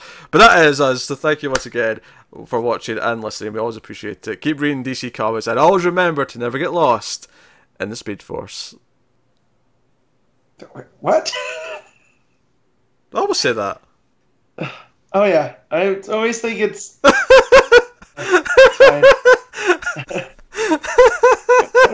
I always hear Multiverse because I'm reading it. Matt looks shocked. Matt's like, wait, we're recording more? What's happening? Wait, I was reading. I wasn't paying attention. What's this?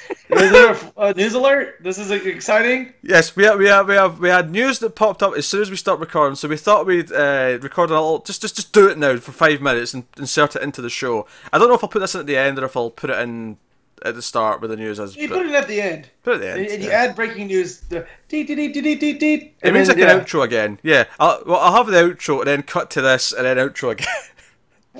That's funnier. Yeah, that's more of a shambles. All right. So Connor's still up. What's that? Said it's funny because Connor's still up. It's actually, yeah, Connor's still not going to bed. I have been awake like 28 hours or something stupid like that now. I'm quite tired. Good. Don't be slacking. Right, stay up for 28 hours. Anyway. Screw you. Hey, so what's this news? We got news. C2E2. Joelle Jones has announced that she is both writing and drawing a Catwoman ongoing. Catwoman #1 is coming July 2018 on the same day as Batman 50. Isn't that exciting? Yeah, that is. It says here, someone is out there committing crimes and impersonating her, and she needs to stop them to save her reputation. That especially sounds cool. From Batman. It sounds like a really natural spin-off as well because she's been drawing the Catwoman stuff a lot in Batman. It feels like a very natural segue. I remember her teasing that she wanted to do a Catwoman book like a year ago. Yeah, I when vaguely she was recall first getting into the Batman stuff. Yeah, I vaguely recall us all saying, "Yeah, let her do it." Yeah, and then here we are. Yeah, it comes out on the same day as Batman 50, but obviously recommend to read 50 first because of spoilers. I imagine it probably is set after the wedding. Whether it finishes or not, but I assume it's set after that. I mean that first cover looks to me like she's in the wedding dress. Yeah, it does. And is she holding a Batman comic? I think she is. She is. With a bunch of cats around her. Yeah. Oh man, do you know what I want an issue of in Batman now? I want an issue where Bruce is just annoyed because there's cats all over the mansion. She's brought all her cats with her. There's cats, but they're bullying Ace. But that's what cats do. At the start of this episode, we said no news from DC this week, and then here we are yet again. Hopefully, news, Connor. Well, you're still up. Yeah, any more? Just leaking out at the moment. I'm not seeing anything. Let me just have a quick scan, I suppose. Something about fabric drawing pages for Jeff Johns' Three Jokers story at the minute. Oh, interesting. So there's things going on right now. So we may have more next week, but this was big and important enough to just sort of turn the recording back on and go for it. So this is cool. I like this. I think people obviously want a Catwoman ongoing. I never read Lady Killer, so I can't speak to Joelle Jones's ability as a writer, but people seem to like it. So I do have a potential follow-up to something Matt was asking about earlier. Actually. Oh god, here we go. More news. It's the future of the Sean Gordon Murphyverse, the Batman stuff, is teased at C2E2. It says it'll be revealed properly at New York Comic Con. Which is quite a bit later in the year, but yeah, October. sure. Yeah, but it seems like we will Judy. actually get some sort of continuation, like Matt was asking for. Oh, happy, more Batman, Happy Matt. days. Yeah. Matt asked for more Batman, and he got more Batman. It is. Yeah, well, Say, be careful guys, what you wish my for. whole life's been a lie. I actually really enjoy Batman. I just act like I don't. That's a lie. I couldn't even get through that. My soul's burning. I am genuinely excited for this Catwoman, and it makes me wonder if there's anything else for July that's going to pop up before the next solicits. It would stand to reason that there might be. Yeah, that might be, yeah. But it's cool. So you can look this up. There's an image, which I assume is maybe the cover of the first one, or it might just be an image. I think it is the cover. I think it says that. Yeah. Okay, so it's just very meta with her holding the Batman comic, with Batman kissing her on the comic. Yeah. That's cool. Alright, there you go. So that was your additional news item. Exciting stuff. So that's coming in July. So once again, Connor, what's your Twitter? Conor94. Well done, sir. I'll test it. Nailed it. I'll test it. I already did all the other intro stuff, so I'll have to do the whole thing again. But at least this time Matt will actually not be surprised that I said the same thing that I've said for 98 episodes. But always remember to never get lost in the Speed Force.